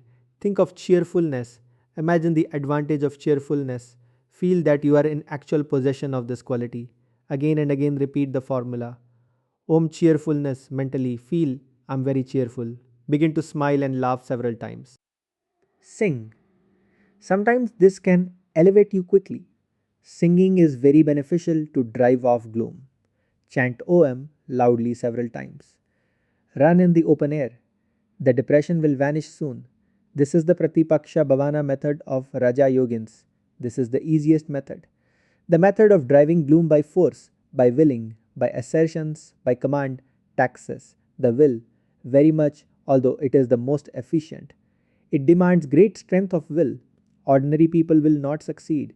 The method of displacing or dislocating the negative feeling by substituting the opposite. Positive feeling is very easy. Within a very short time, the undesirable feeling vanishes. Practice this and feel. Even if you fail several times, continue. You will be successful after some sittings and some practice. You can treat in the same manner other negative thoughts and feelings as well. If there is the feeling of anger, think of love. If there are thoughts of jealousy, think of the advantages of charitableness and magnanimity. If there are thoughts of gloom, then think of some inspiring scenery that you saw some time ago or recall to mind some inspiring passage. If there is harshness of heart, think of mercy. If there is lust, think of the advantage of celibacy. If there is dishonesty, think of honesty, integrity. If there is miserliness, think of generosity and generous persons. If there is infatuation or moha, think of discrimination and atmic vichara. If there is pride, think of humility. If there is hypocrisy, think of frankness and its invaluable advantages. If there is jealousy, think of nobility and magnanimity. If there is timidity, think of courage, and so on. You will drive off the negative thoughts and feelings and will be established in a positive state. Practice of a continued type is essential. Be careful in the selection of your companions. Talk very little, and that too on useful matters. Victory over intrusive thoughts in the beginning of your practice of thought control. You will experience great difficulty. You will have to wage war with them. They will struggle their level best for their own existence. They will say, we have every right to remain in this palace of mind. We have a sole monopoly from time immemorial to occupy this area. Why should we vacate our dominion now? We will fight for our birthright till the end. They will pounce upon you with great ferocity. When you sit for meditation only, all sorts of evil thoughts will crop up. As you attempt to suppress them, they want to attack you with the redoubled force and vigor. But positive always overcomes the negative. Just as darkness cannot stand before the sun, just as the leopard cannot stand before the lion, so also all these dark negative thoughts, these invisible intruders, enemies of peace, cannot stand before the sublime divine thoughts. They must die by themselves. Drive away obnoxious thoughts. Drive away from your mind all unnecessary, useless, and obnoxious thoughts. Useless thoughts impede your spiritual growth. Obnoxious thoughts are stumbling blocks to spiritual advancement. You are away from God when you entertain useless thoughts. Substitute thoughts of God. Entertain only thoughts that are helpful and useful. Useful thoughts are the stepping stones to spiritual growth and progress. Do not allow the mind to run into the old grooves and to have its own ways and habits. Be on the careful watch. If a pebble in our boot torments us, we expel it, we take off the boot and shake it out. Once the matter is fairly understood, it is just as easy to expel an intruding and obnoxious thought from the mind. About this, there ought to be no doubt, no two opinions. The thing is obvious, clear, and unmistakable. It should be as easy to expel an obnoxious thought from your mind as it is to shake a stone out of your shoe. And till a man can do that, it is just nonsense to talk about his ascendancy and conquest over nature. He is a mere slave and prey to the bat-winged phantoms that flit through the corridor of his brain. Master worldly thoughts. Worldly thoughts will trouble you a lot in the beginning of your new life of thought culture. They trouble you also when you take to the practice of meditation and spiritual life.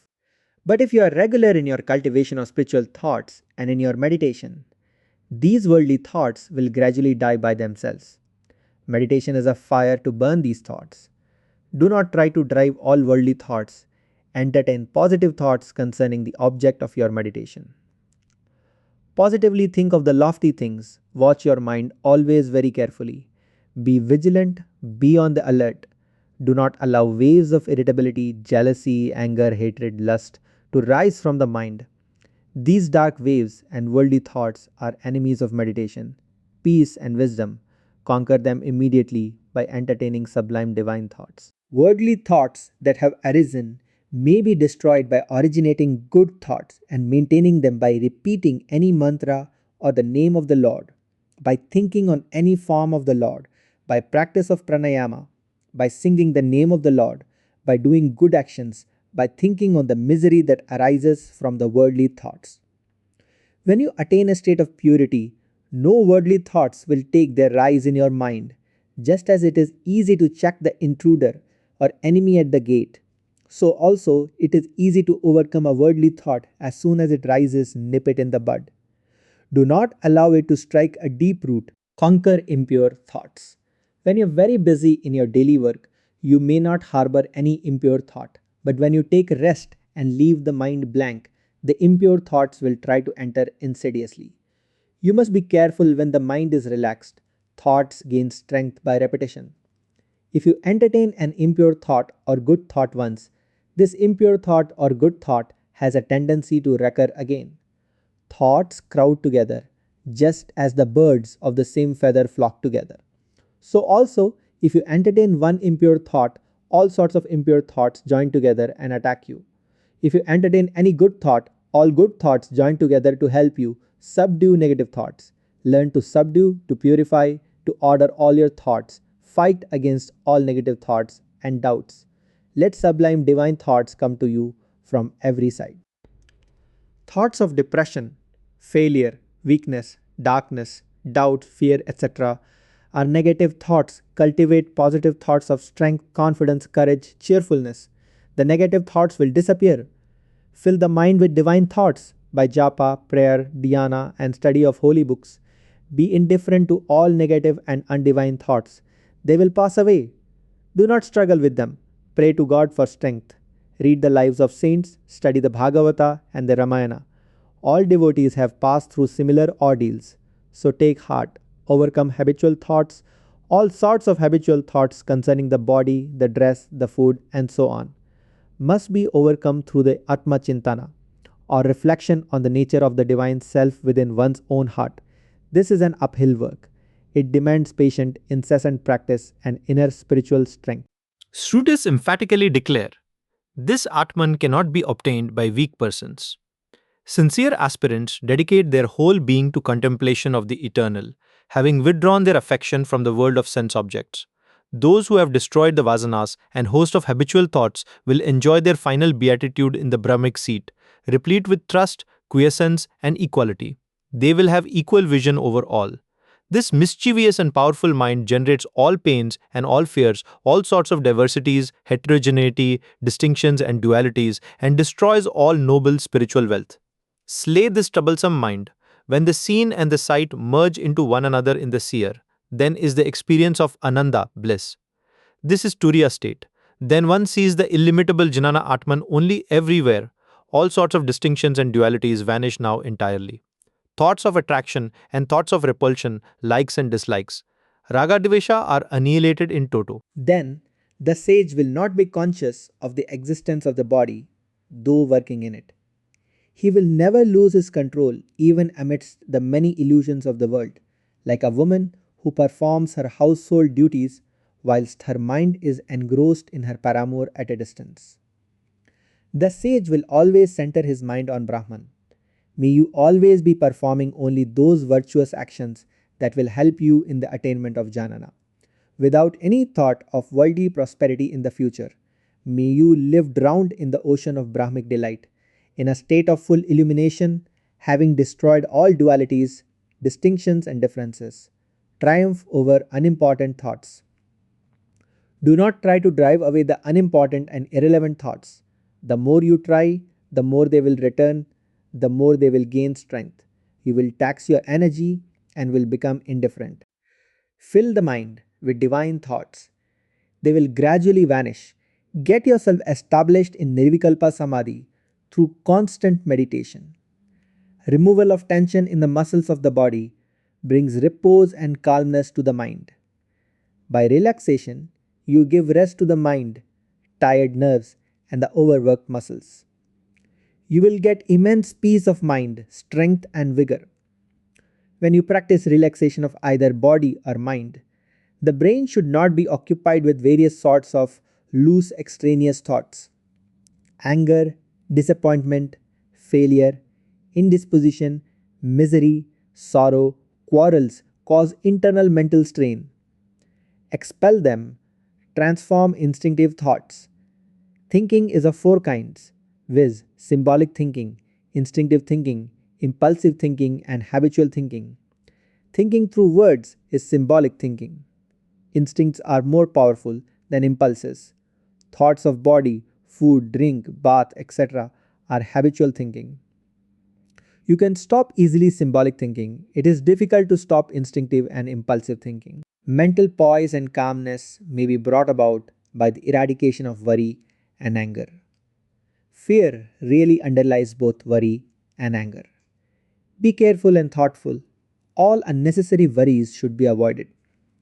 Think of courage, joy, bliss, peace, and cheerfulness. Sit for 15 minutes in a relaxed state in an easy, comfortable position.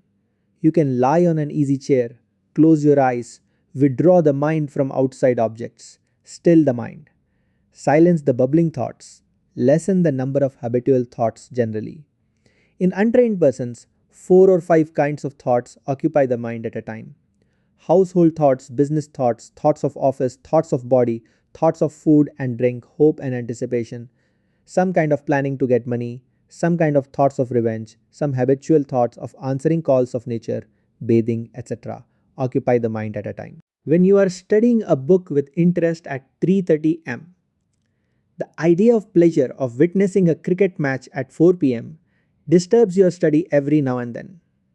It is only a yogi with one pointed mind who can have only one thought at a time and can keep it as long as he likes. If you watch the mind carefully, you will find that many thoughts are inconsistent. The mind wanders at random, aimlessly. There will be some thoughts of the body and its wants, some thoughts of friends, some thoughts of acquiring money, some thoughts of eating and drinking, some thoughts of your boyhood, etc. If you can study the mind and if you have consistent thoughts of one subject or one kind only to the exclusion of all other thoughts, this itself is a very great achievement, is a great step in advancement in thought control. Do not be discouraged. Gather inspirational thoughts. The goal of life is the attainment of divine consciousness. This goal is the realization that you are neither this perishable body nor that changing and finite mind, but you are all pure, ever free Atman. Remember always this inspiring thought, Ajo Nitya Sasvatoyam Purano, unborn, eternal, permanent is this ancient one. This is your real nature. You are not this little passing personality hooked onto a name and form. You are not Ramaswamy or Mukherjee or Mehta or Matthew or Gade or Apte. You have only fallen into this little delusion by an accident through some passing cloud of ignorance. Awake and realize that you are pure Atman. There is another wonderful Upanishadic inspirational thought. It is Esavasyamidam Sarvam. Every content of the universe is throbbing with the life of the Lord. Smile with the flowers and the green grass. Smile with the shrubs, ferns, and twigs.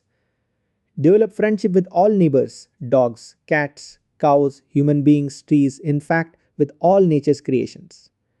You will have a perfect and rich life. Reflect over illuminating thoughts. If you want to develop your thought power, if you want to build up your personality and become great, always keep with you some books of inspiring and illuminating thoughts. Read them over and over again until they become part of your daily action and living. Here is a list of some illuminating thoughts for reflection. 1. A clean conscience makes a stout heart and a strong mind. 2. Poverty is the elder brother of laziness. 3. Knowledge of the self is the greatest treasure. Meditation is the key to knowledge. Right thoughts for wrong thoughts. Thoughts of passion and lust should be conquered by an earnest practice of brahmacharya, by intense aspiration to realize the truth, to know God, by meditating on the great advantages of purity. Thoughts of hatred and anger should be controlled by generating thoughts of love, forgiveness, mercy, friendliness, peace, patience, and nonviolence. Pride and thoughts connected with pride must be controlled by a systematic mental examination of the value of cultivating humility. Thoughts of greed, grabbing, and possessiveness should be dispelled by pursuit of honesty, disinterestedness, generosity, contentment, and non covetousness. Nobility and magnanimity, complacency, and greatness of heart will help you get over all thoughts of narrowness, jealousy, meanness, delusion, and infatuation are best conquered by the development of discrimination. Vanity is overcome by a many sided simplicity, arrogance by politeness, the gamut of thoughts. There are various kinds of thoughts. There are instinctive thoughts. There are visual thoughts. There are auditory thoughts, thinking in terms of hearing. There are symbolic thoughts, thinking in terms of symbols. Some thoughts are habitual. There are kinesthetic thoughts, thinking in terms of movement, as in playing a game. There are emotional thoughts.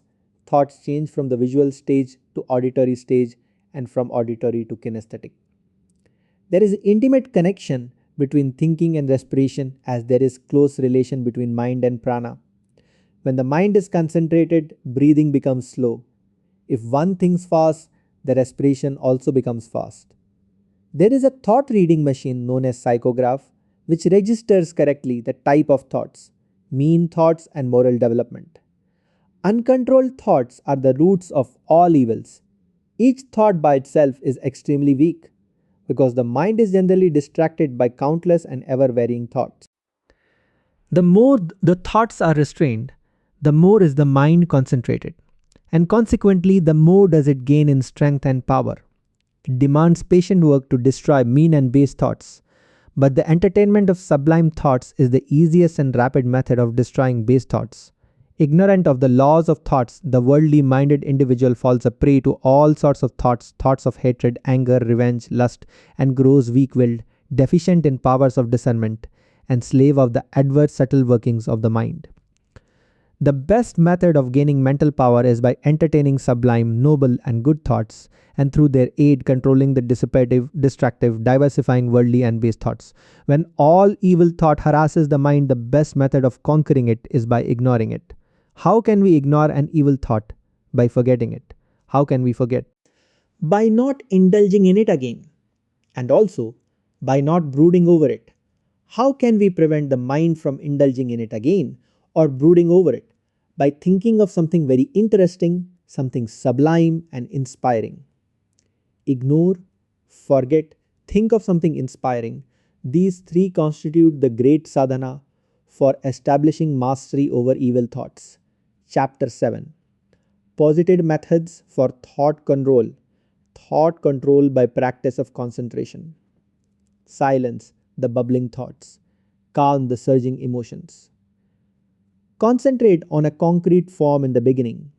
Concentrate on a flower, on the form of Lord Buddha, on any dream picture, on the effulgent light of the heart, on the picture of any saint or your Ishta Devata. Have 3 or 4 sittings, early morning 8 am, 4 pm, and 8 pm devotees. Concentrate on the heart, Raja Yogins on Trikuti, the seat of the mind, Vedantins on the Absolute. Trikuti is the space between the eyebrows. You can also concentrate on the tip of the nose, the navel, or the Muladhara, below the last vertebra of the spinal column. When irrelevant thoughts enter the mind, be indifferent. They will pass away. Do not drive them forcibly. They will persist and resist. It will tax your will. They will enter with redoubled force, but substitute divine thoughts. Irrelevant thoughts will gradually fade out. Be slow and steady in the practice of concentration. Concentration is practice for stopping the modification of the mind. Concentration is holding the mind to one form or object for a long time. To remove the tossing of the mind and various other obstacles which stand in the way of one pointedness. The practice of concentration on one thing alone should be made.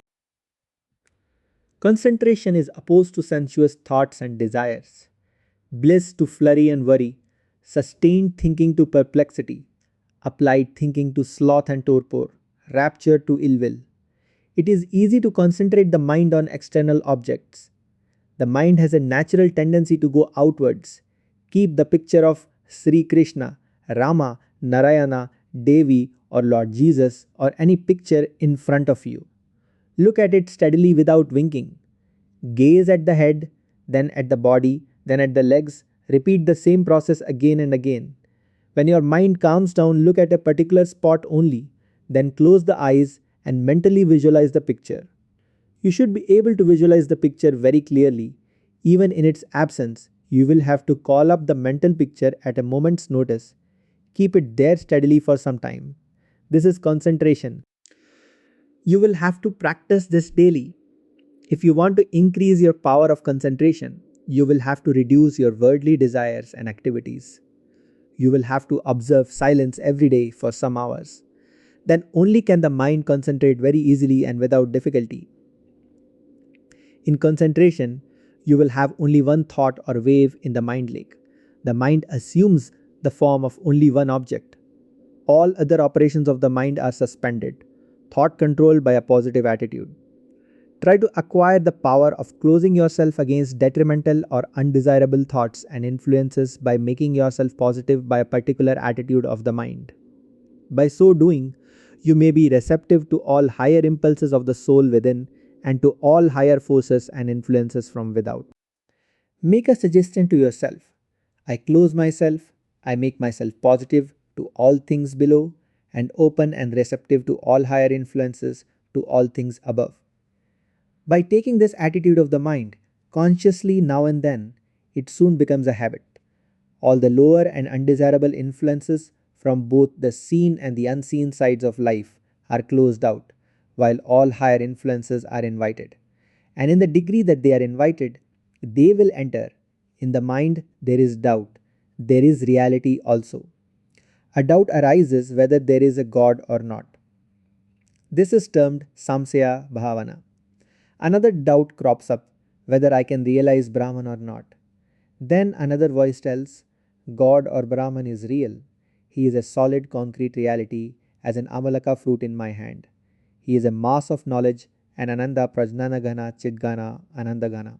I can realize we have clearly understood something and these ideas are well grounded and ingrained. Some ideas are hazy and not firm. They come and go. We will have to cultivate ideas and ground them till they are firmly fixed and implanted. Clarification of ideas will remove perplexity and confusion in the mind. When a doubt arises whether there is God or not, whether I will succeed in self realization or not, it must be dispelled by well directed suggestions and affirmations such as, it is true, I will succeed. There is no doubt of this. In my dictionary, in my vocabulary, there are no such words as can't, impossible, difficult, etc. Everything is possible under the sun. Nothing is difficult when you strongly make up your mind. Strong determination and firm resolution will bring sanguine success in every affair or undertaking, and particularly so in the conquest of mind. Thought control by non cooperation. Non cooperate with the mind in its evil wanderings. Gradually, the mind will come under your control. Here is the practical method to non cooperate with the mind. If the mind says, I must eat today sweetmeats, say unto the mind, I will not cooperate with you today, I will not eat sweetmeats, I will eat only bread and dal. If the mind says, I must go to cinema, say unto the mind, I will attend the satsanga of Swami Ramananda and hear his discourses on the Upanishads. If the mind says, I must wear a silk shirt, say unto the mind, I will not wear in future any silk clothing, I will wear only khadhar. This is the method to non cooperate with the mind. Non cooperation with the mind is swimming against the sensual currents. The mind will be thinned out and gradually it will become your obedient servant. You will gain mastery over the mind. The self controlled man, moving among the objects with senses under restraint and free from attraction and repulsion, attains to peace. The mind and the senses are naturally endowed with the two currents of attraction and repulsion. Therefore, the mind and the senses like certain objects and dislike certain other objects. But the disciplined man moves among the sense objects with a mind and senses free from attraction and repulsion, mastered by self, and attains the peace of the eternal. The disciplined self has a very strong will, therefore, the senses and mind obey his will. The disciplined self takes only those objects which are quite necessary for the maintenance of the body without any love or hatred. He never takes those objects which are forbidden by the Shastras, art of thinning out thoughts. In the rubber plantations, planters take recourse to the method of thinning out the rubber trees by cutting the small surplus trees which stand in the vicinity of big trees. By so doing, they can tap more milk, rubber juice from the big trees. Even so, you must thin out the thoughts by destroying them one by one in order to drink the ambrosial milk or nectar of immortality. Just as you retain only the good fruits from the basket and discard the bad ones, so also keep good thoughts in your mind and reject evil ones. Just as the warrior chops off the heads of enemies one by one when they come out of a fortress through a trapdoor, so also chop off the thoughts one by one when they emerge out through the trapdoor to the surface of the mind.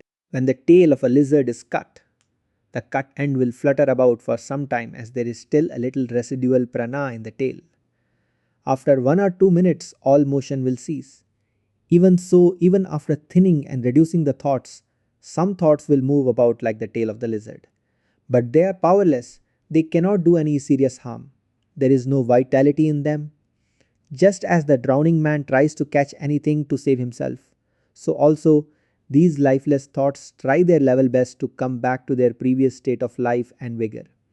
If you go on regularly with your daily practice of concentration and meditation, they will die by themselves like a guileless lamp. Passion, egoism, jealousy, pride, and hatred are very deep rooted. If you cut the branches of a tree, they grow again after some time. Even so, these thoughts that are suppressed or thinned out for some time manifest again after some time. They should be completely rooted out by strenuous efforts, vichara, meditation, etc. Thought control by Napoleon's method. When you think on one subject, do not allow other thoughts to enter. When you think of a rose, think of the different kinds of roses only. Do not allow other thoughts to enter. When you think of a rosy, think of mercy and mercy only. Do not think of forgiveness and tolerance. When you study the Gita, do not think of tea or a cricket match. Be wholly occupied with the subject on hand. Napoleon controlled his thoughts in this manner. When I want to think of things more pleasant, I close the cupboards of my mind, revealing the more unpleasant things of life, and open up the cupboards containing the more pleasant thoughts. If I want to sleep, I close up all the cupboards of mind. Arrest the recurrence of evil thoughts.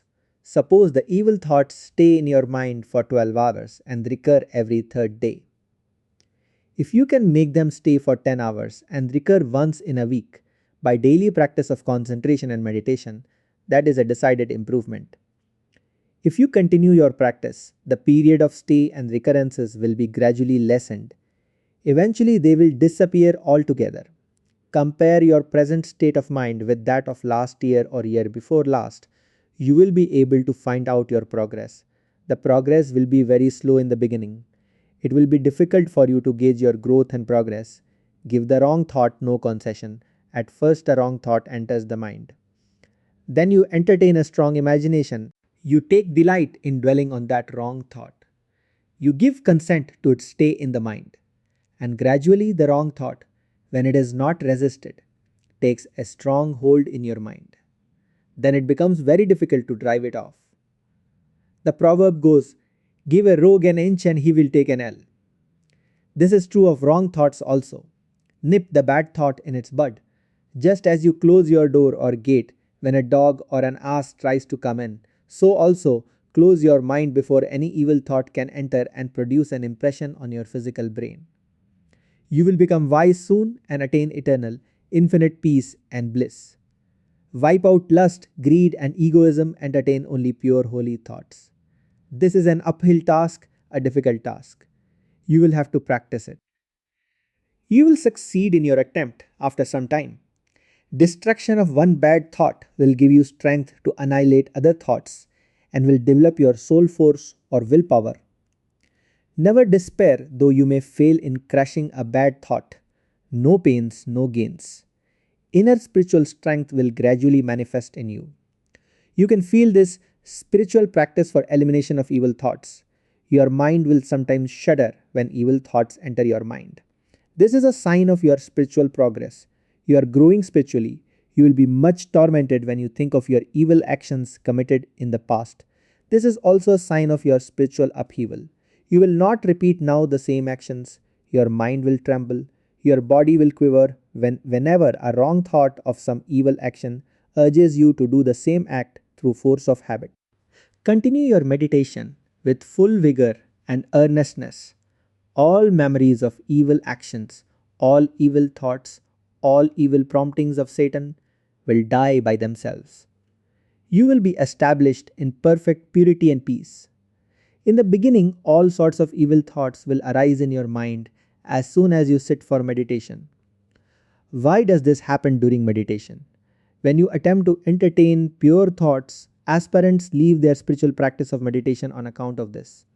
If you try to drive a monkey, it attempts to pounce upon you in vengeance. Even so, the old evil thoughts try to attack you revengefully and with redoubled force at the time when you try to raise good divine thoughts. Your enemy endeavors to resist you vehemently when you try to eject him out of your house. There is a law of resistance in nature. The old evil thoughts assert and say, "O man, do not be cruel. You have allowed us to stay in your mental factory from time immemorial. We have every right to abide here. We have helped you up to this time in all your evil actions. Why do you want to oust us from our dwelling place? We will not vacate our abode. Do not be discouraged. Go on with your practice of meditation regularly. These evil thoughts will be thinned out. Eventually, they will all perish. Positive always overcomes negative. This is the law of nature. Negative evil thoughts cannot stand before positive good thoughts. Courage overcomes fear. Patience overcomes anger and irritability. Love overcomes hatred. Purity overcomes lust. The very fact that you feel uneasy now when an evil thought comes to the surface of the mind during meditation indicates that you are growing in spirituality. In the past, you consciously harbored all sorts of evil thoughts. You welcomed and nourished them. Persist in your spiritual practices. Be tenacious and diligent. You are bound to succeed. Even a dull type of aspirant will notice a marvelous change in him if he keeps up the practice of japa and meditation for 2 or 3 years in a continuous stream. Now, he cannot leave the practice. Even if he stops his practice of meditation for a day, he will actually feel that he has lost something on that day. His mind will be quite uneasy. Best remedies for evil thoughts. When the mind is vacant, evil thoughts try to enter. Evil thinking is the beginning or starting point of adultery. Through a lustful look only, you have already committed adultery in the heart. Mental actions are the real actions. Remember this? God judges a man by his motives. Worldly people judge a man by his external physical actions. You will have to look to the motive of the man. Then you will not be mistaken. Keep the mind fully occupied. Then evil thoughts will not enter. An idle brain is the devil's workshop. Watch the mind every minute. Always engage yourself in some work, stitching, cleaning vessels, sweeping, drawing water, reading, meditating, counting the beads, singing divine songs, praying, serving the elders, or nursing the sick. Avoid loose talk and gossip. Fill the mind with sublime thoughts such as those contained in the Gita, the Upanishads, the Yoga Vasishta, etc. Daily discipline of thoughts. The mind is a mischievous imp. It is like a jumping monkey. It must be disciplined daily. Only then will it gradually come under your control. It is only by the practical training of your mind that you can encourage good thoughts and actions to arise and can sustain good thoughts and actions when they have arisen. Here is a beautiful daily exercise for mental relaxation. It will pour into you great inspiration and strength. Close the eyes. Think of anything that is pleasant. This will relax the mind in a wonderful manner. Think of the mighty Himalayas, the sacred Ganga, the striking scenery in Kashmir, the Taj Mahal, the Victoria Memorial in Calcutta, a lovely sunset, the vast expanse of ocean, or the infinite blue sky. Imagine that the whole world and your body are floating like a straw in this vast ocean of spirit. Feel that you are in touch with the Supreme Being.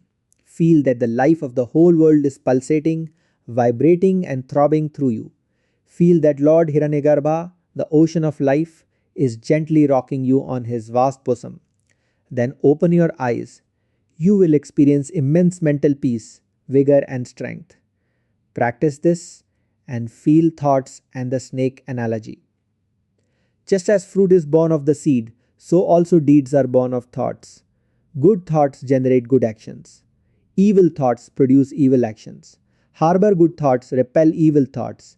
If you cultivate good thoughts by satsanga, study of religious books, prayer, etc., evil thoughts will die by themselves. Just as you remove at once the pebble in your shoe that troubles you, so also you must be able to remove at once any tormenting thought from your mind. Only then have you gained sufficient strength in the control of thought. Only then have you attained some real progress in the spiritual path.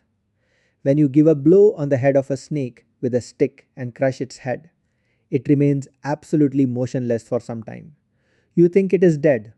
All of a sudden, it raises its head and runs away. Even so, the thoughts that were once crushed and suppressed by you regain strength and raise their heads. They must be destroyed totally beyond resurrection. World conquest by thought conquest control the thoughts or sankalpas. Avoid imagination or daydreaming. The mind will be annihilated. Extinction of sankalpas alone is moksha or release. The mind is destroyed when there is no imagination. The experience of the world illusion is due to your imagination. It vanishes away when imagination is completely stopped. Victory over thoughts is really a victory over all limitations, weakness, ignorance, and death. The inner war with the mind is more terrible than the outer war with the machine guns. Conquest of thoughts is more difficult than the conquest of the world by the force of arms. Conquer your thoughts and you would conquer the world. Form a divine channel for thought force. Thoughts generally flow with ease towards external objects. The mind can very easily think of worldly objects. It is its swabhava. Mental force can easily flow in the old grooves and avenues of mundane thoughts. It finds it extremely difficult to think of God. It is an uphill work for a samsaric mind of Vyavahara. The difficulty in weaning the mind from worldly thoughts, from external objects, and fixing it on God is the same as in making the Ganga flow towards Gangotri instead of its natural flow towards Gangasagar. It is like rowing against the current of the Yamuna. Still, through strenuous efforts and tyaga, it must be trained to flow towards God, much against its will. If you want to free yourself from birth and death, there is no other go. If you want to escape from worldly miseries and tribulations, role of vigilance in thought control. It is very difficult to fix the mind on one thought in the beginning, diminish the number of thoughts. Try to think of only one subject. If you think of rose, you can have all sorts of thoughts connected with rose only. You can think of different kinds of roses that are grown in different parts of the world. You can think of the various preparations that are made out of roses and their uses. You can allow even thoughts of other kinds of flowers to enter, but do not entertain thoughts of fruits and vegetables. Check the aimless wandering state of the mind. Do not have thoughts at random when you think of rose. Gradually you can fix the mind on one thought only. You will have to discipline the mind daily. Eternal vigilance is needed in thought control. Watch and spiritualize your thoughts. Watch the thoughts, control the thoughts. Be a witness of your thoughts. Rise above thoughts and dwell in that pure consciousness where there is no thought. The subtle impressions, tendencies, desires, and passions lying in the depths of the subconscious have a tremendous effect on your conscious life. They should be purified and sublimated. They must be given a spiritual turn. Hear what is auspicious, behold what is auspicious, think what is auspicious, talk what is auspicious, meditate what is auspicious, understand what is auspicious, know what is auspicious. Fear, strong dislike, buried hatred, prejudice, intolerance, anger, lust disturb the action of the subconscious mind. cultivate virtues, purify and strengthen the subconscious mind, desire, greed, etc., enslave and obscure the mind which must be freed and restored to its pristine purity to reflect truth and practice meditation. The lower impulses belong to the physical body and the mental plane. When the mind does not function, owing to the absence of vasanas, mental impressions, and subtle desires, then arises the state of mananasa or annihilation of the mind. Chapter 8, Patterns of Thought Culture. Discrimination and Inner Mental Culture. Whenever desires crop in your mind, do not try to fulfill them. Reject them through discrimination, right enquiry, and dispassion. You will get tranquility of mind and mental strength by constant practice. The mind is thinned out. The mind is checked directly from wandering. Its outgoing tendencies are curbed. If the desires are eradicated, the thoughts also will die by themselves. The mind is detached from the manifold sense objects by continually observing their defects and is fixed on Brahman. In the practice of Sama, the five Nana Indriyas or organs of knowledge, viz., ear, skin, eye, tongue, and nose are also controlled. Sama is serenity of mind produced by the constant eradication of vasanas or desires. Unwholesome thoughts and self watchfulness. Fully realize for yourself the grave and ruinous consequences of evil thought.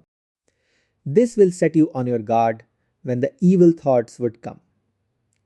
The moment they come, exert yourself or divert the mind to some other object of divine thoughts, prayer or japa. A real earnestness to drive away the evil thoughts will keep you on the alert, so much so that even if they appear in dream, you will at once wake up.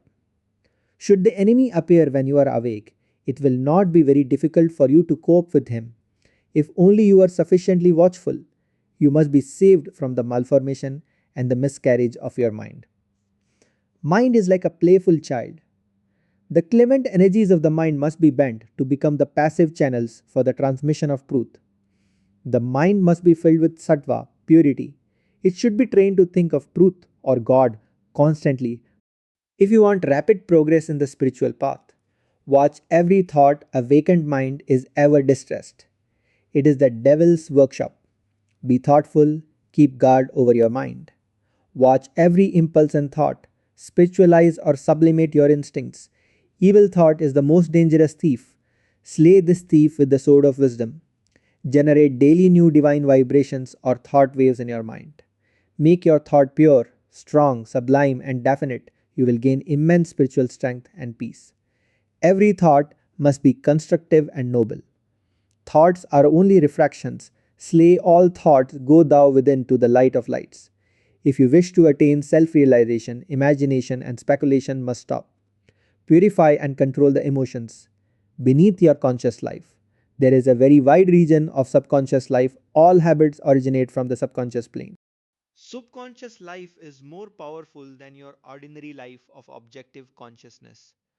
Through the practice of yoga, you can modify, control, and influence the subconscious depths.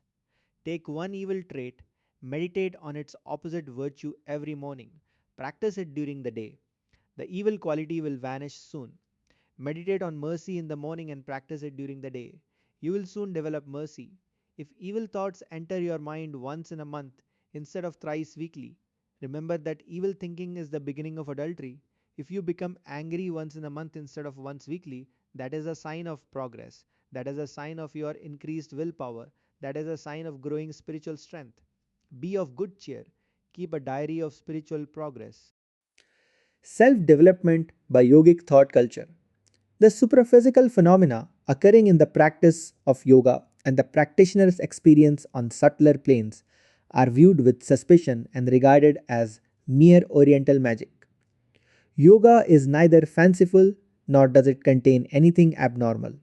It aims at the integral development of all faculties in man. It is the time tested, rational way to a fuller and more blessed life that will naturally be followed by one and all in the world of tomorrow. All methods of yoga have ethical training and moral perfection as their basis. The eradication of vices and the development of certain virtues form the first step in the ladder of yoga. The disciplining of your nature and the formation of a steady and pure character through a set of right habits and regular daily observances is the next step. Upon this firm foundation of a well established and virtuous moral character is built the further structure of yoga, thought culture, by the method of substitution. The substitution method is very easy and effective in the destruction of evil thoughts. Cultivate positive, virtuous thoughts of mercy, love, purity, forgiveness, integrity, generosity, and humility in the garden of your mind. The negative, vicious thoughts of hatred, lust, anger, greed, pride will die by themselves. It is difficult to destroy the evil thoughts by attacking them directly. You will have to tax your will and waste your energy. Spiritual methods for thought culture: if you think again and again of an impure thing, it gains new strength. It gets the force of momentum. You must drive it immediately. If you find it difficult to do so, entertain counter thoughts of God. Cultivate sublime and elevating thoughts. Evil thoughts will die by themselves. A noble thought is a potent antidote to counteract an evil thought. This is easier than the former method. By repetition of God's name, thousands of times daily, good thoughts gain new strength. By repeating Aham Brahma Asmi 1,000 times daily, the idea that you are the spirit, Atman, becomes stronger. The idea that you are the body becomes weaker and weaker. If evil thoughts enter your mind, don't use your will force in driving them. You will lose your energy only, you will tax your will only, you will fatigue yourself. The greater the efforts you make, the more the evil thoughts will return with redoubled force. They will return more quickly also. The thoughts will become more powerful. Be indifferent, keep quiet, they will pass off soon, or substitute good counter thoughts, Pratipaksha Bhavana method. Or think of the picture of God and the mantra again and again forcefully. Or pray.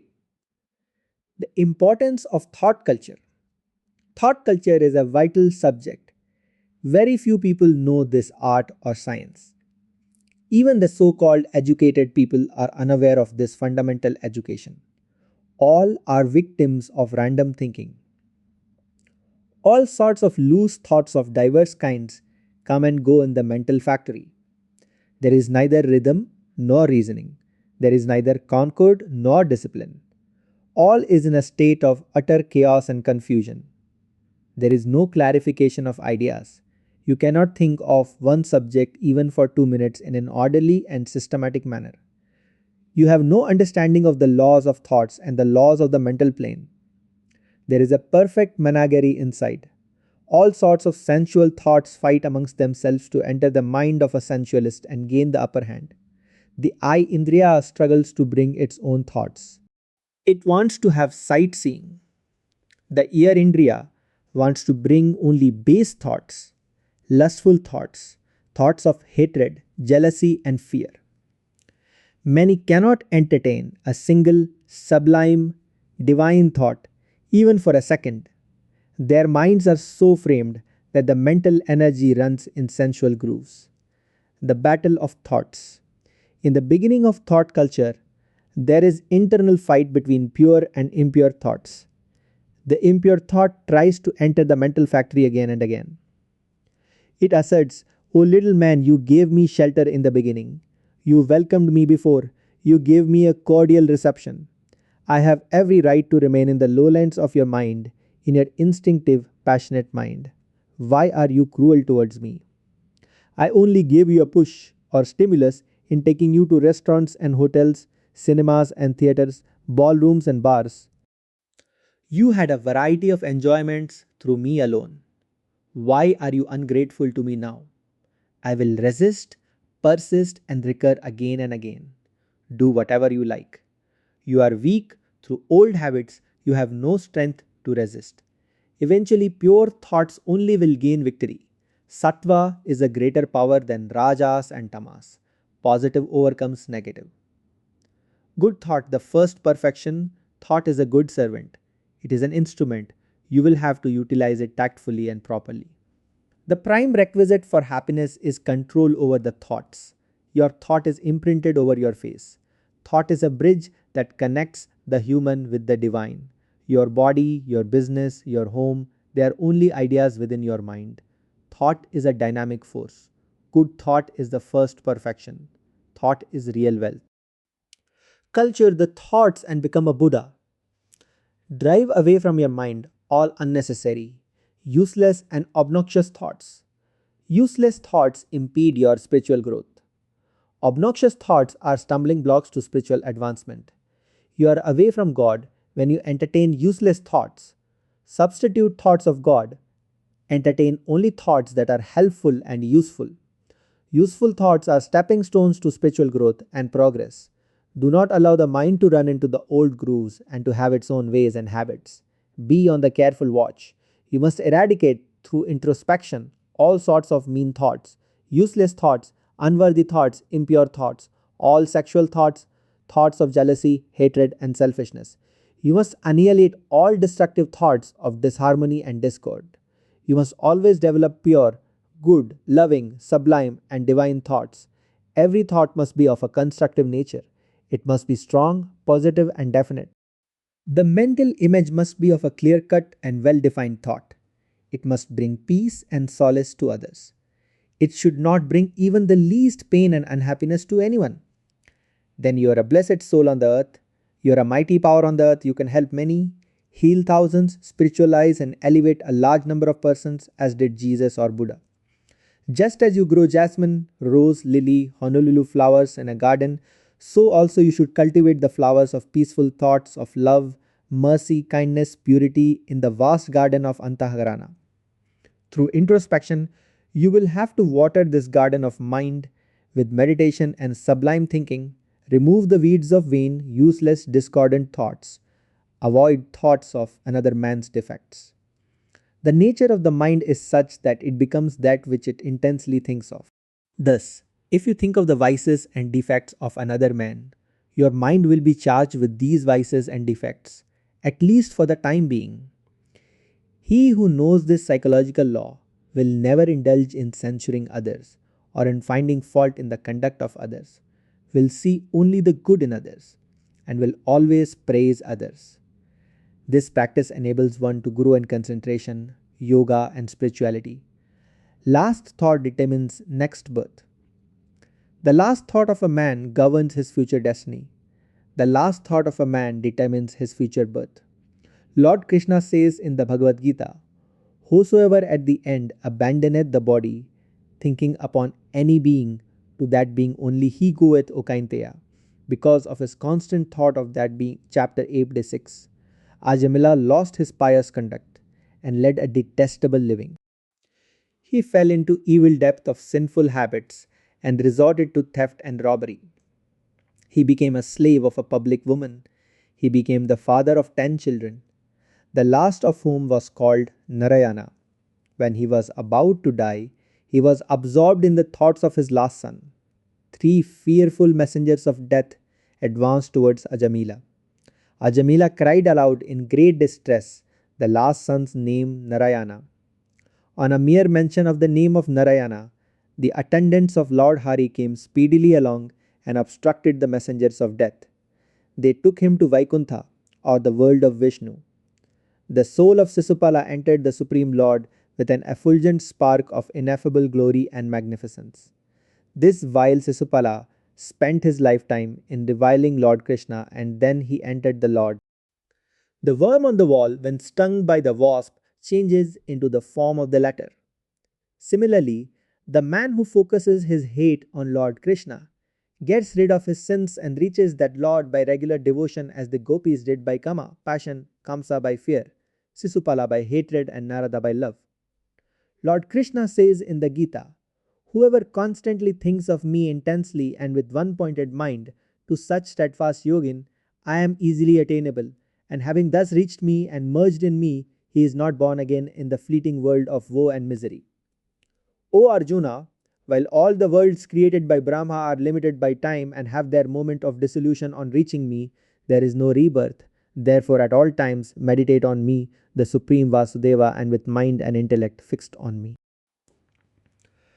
Doubtless, you will attain me. Chapter 8, 14, 15, 16. The constant practice of fixing the mind on the Lord, although a man is engaged in worldly pursuits, will enable him to intuitively and automatically think of the Lord, even at the time of his departure. The Lord says, with the mind thus engaged in the yoga of constant practice, not deflected by any other obstacles, one attains the supreme Purusha of resplendent glory. The Lord further says at the time of death, he who thinks of my real being as the Supreme Lord Sri Krishna or Narayana leaves the body and verily reaches my being. Doubt this not. In whatever form a man thinks of me at the time of death, that form he attains. That form again being the result of nourishing that thought in a particular groove and by constant meditation of the same. The Lord further says, he who further establishes his mind on me, even at the time of forthgoing, and who is in that divine state of renouncing everything and of dwelling in Brahman or Brahmic state, is free from delusion. BG 2772. He who has a strong habit of using snuff in his life imitates the act of snuffing with his fingers when he is in an unconscious state just before his death. So strong is the habit of snuffing in this man. The last thought of a licentious man will be the thought of his woman. The last thought of an inveterate drunkard will be that of his bag of liquor. The last thought of a greedy moneylender will be that of his money. The last thought of a fighting soldier will be that of shooting his enemy.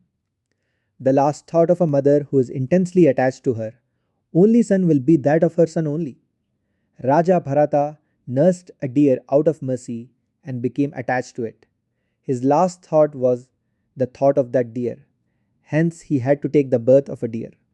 But he had memory of his last birth as he was an advanced soul. The last thought of a person will be the thought of God only. If that person has disciplined his mind all throughout his life and has tried to fix it on the Lord through constant practice, it cannot come by a practice in a day or two, in a week or a month. It is a lifelong endeavor and struggle. The last thought determines the next birth. The last prominent thought of one's life occupies the mind at the time of death. The predominant idea at the time of death is what in normal life has occupied his attention most. The last thought determines the nature of character of the body to be attained next. As a man thinketh, so shall he become the background of sattvic thought. The vast majority of people will always want something concrete to hold on, something around which, as it were, to place their ideas, sometimes which will be the center of all thought forms in their minds. That is mind's very nature. A background of thought is needed for fixing the mind.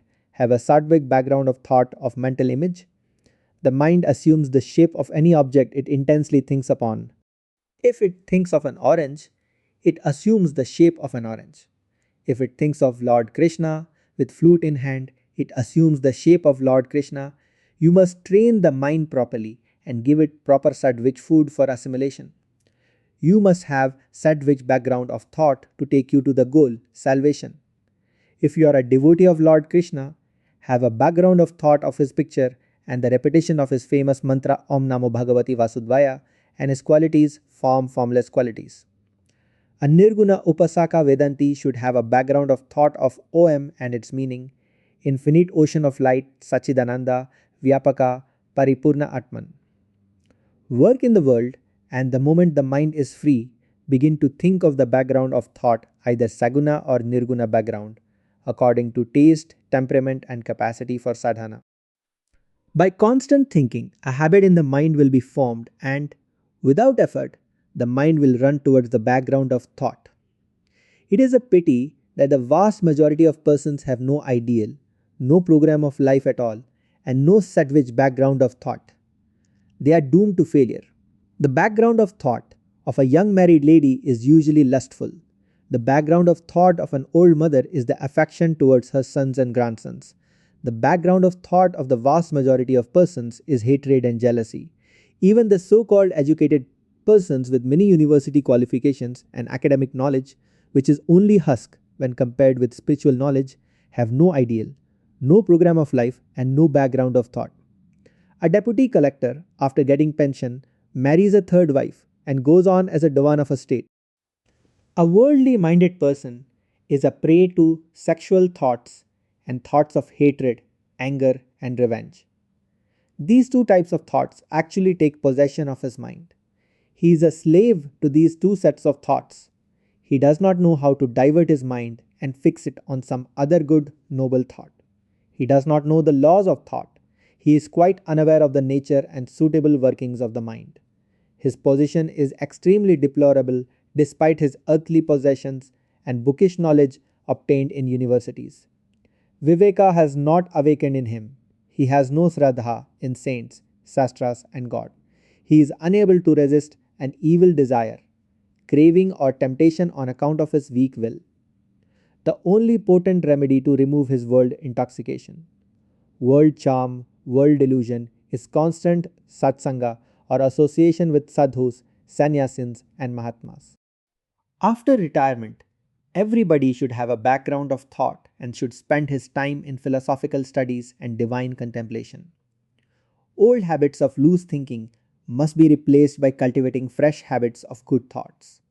At first, a tendency to think of good thoughts will be formed.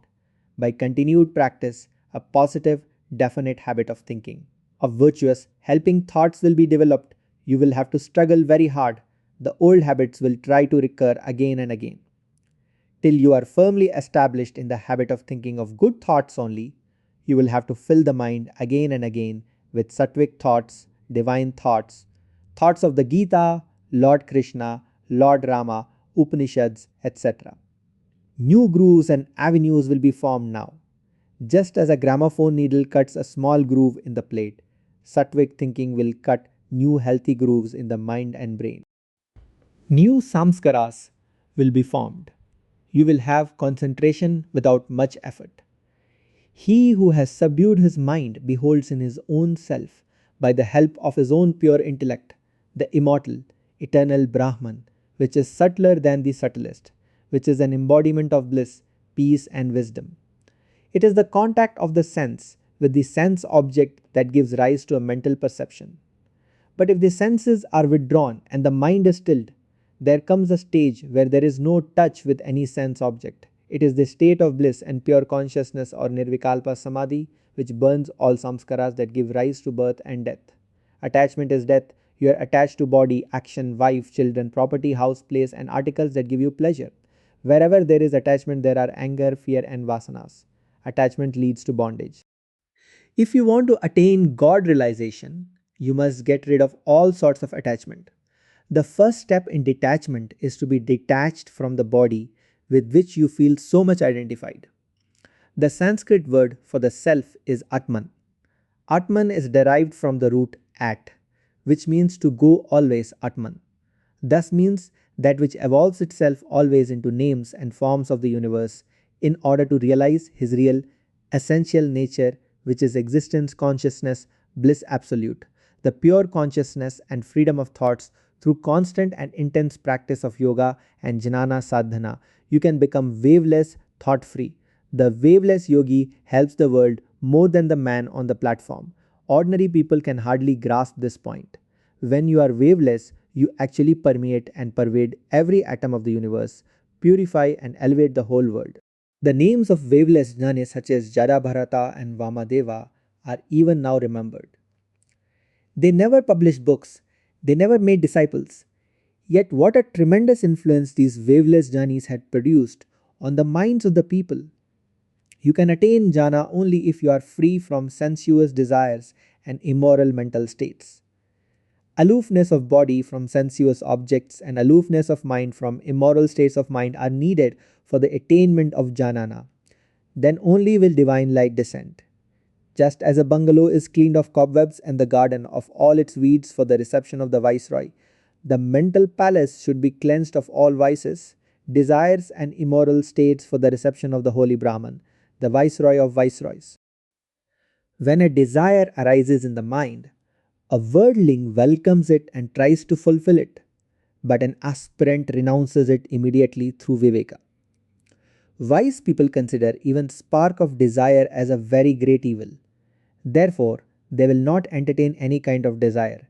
They will be ever delightful in Atman only. Thinking starts the process of creation. Thinking means externalization or objectification.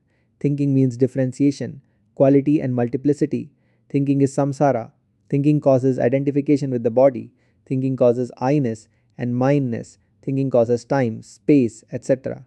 Stop this thinking through Vairagya and Abhyasa and merge yourself in the pure consciousness, where there is no thinking or sankalpa, there is absolution or Jivan Mukti.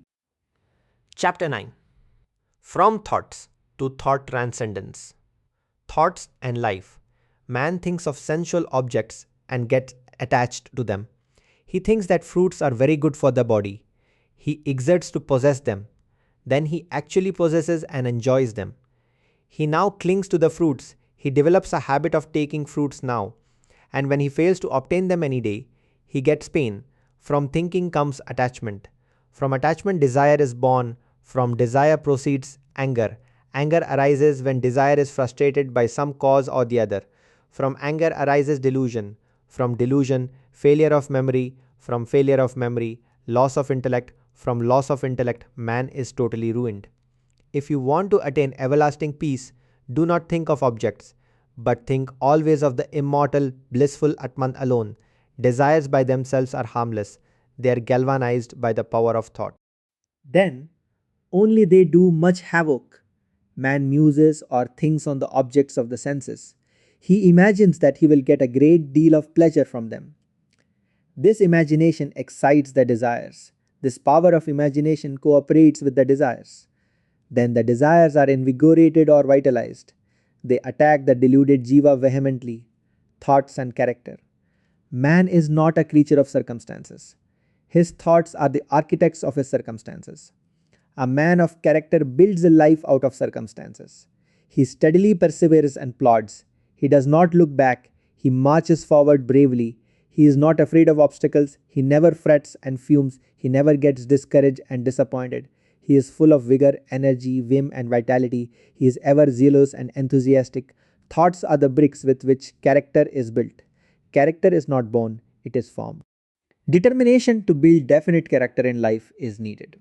This must be followed up with persistent striving. Build your character, you can shape your life. Character is power, it is influence, it makes friends, it draws patronage and support, it creates friends and funds, it opens a sure and easy way to wealth, honor, success, and happiness. Character is the determining factor in victory and defeat, success and failure, and in all the issues of life. A man of good character enjoys life herein and hereafter.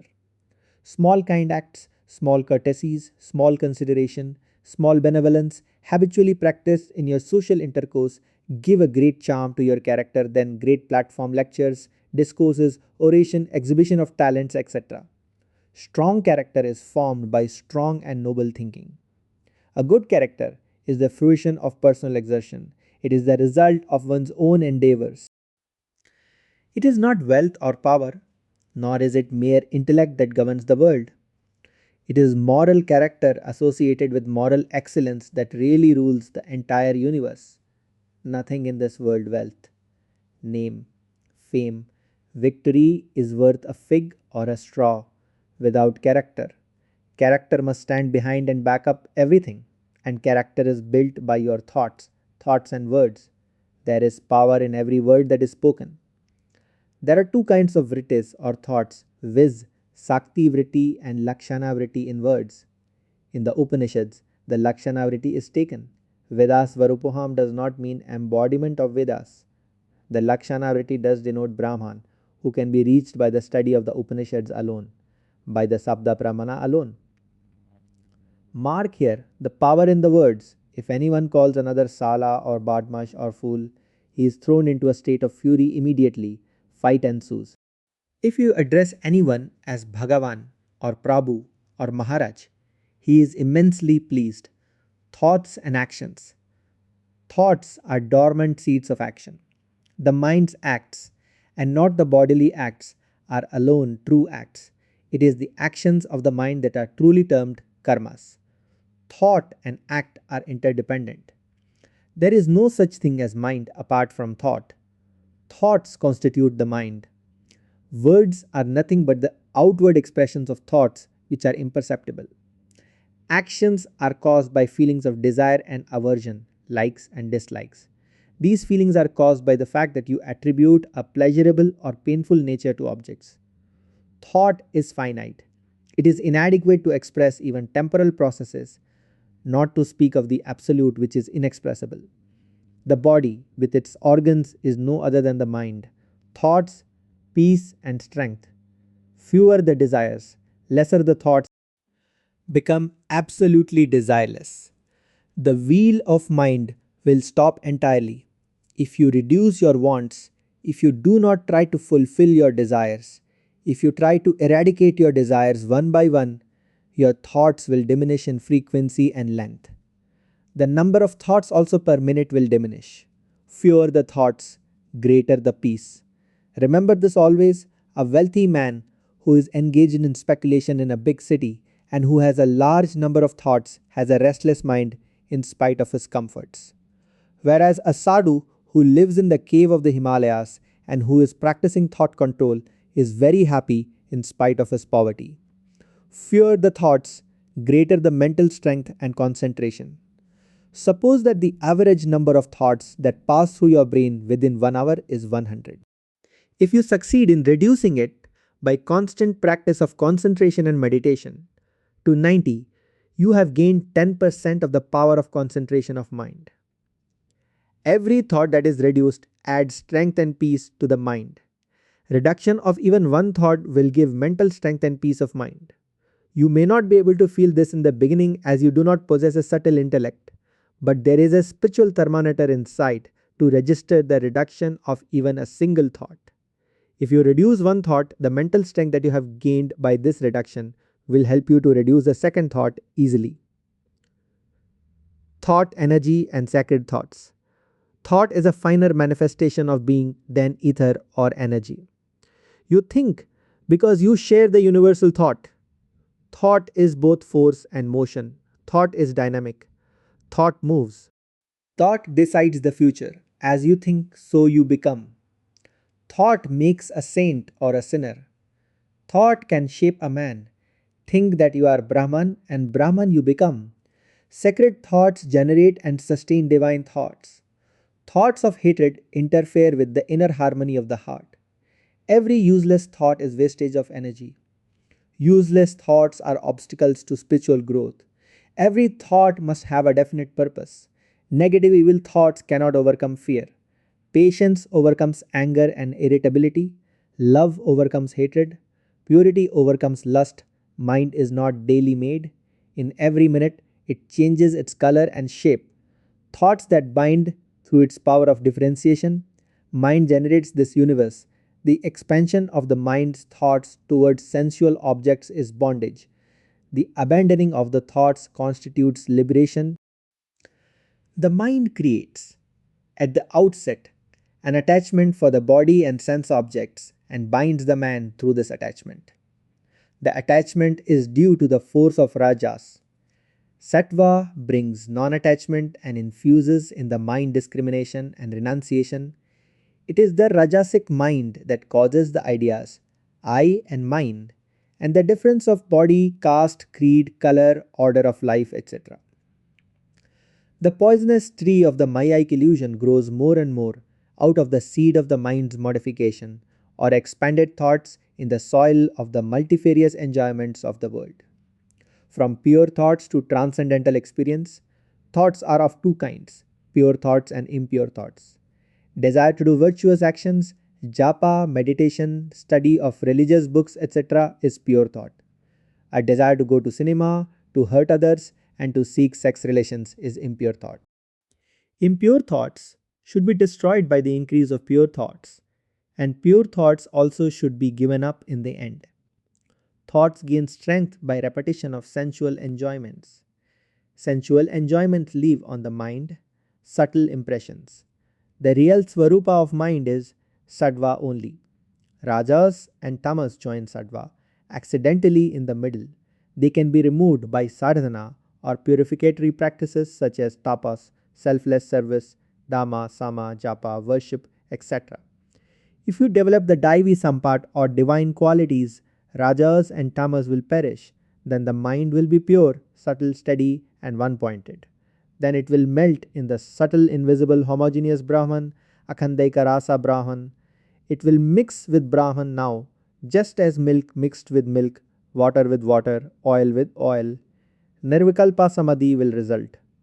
Raja Yogic method for transcendence, substitute pure thoughts for impure thoughts. This method of substitution will destroy all evil thoughts. This is very easy. This is the method of Raja Yoga. The method of driving the thoughts at once by will force or by using the formula get out O evil thoughts is very taxing. It is not suitable for ordinary people. It demands tremendous willpower and spiritual strength. You must rise above pure thoughts and attain the supreme state of thoughtlessness. Only then can you rest in your own Swarupa. Only then will Brahman be revealed like Amalaka fruit in the palm of your hand.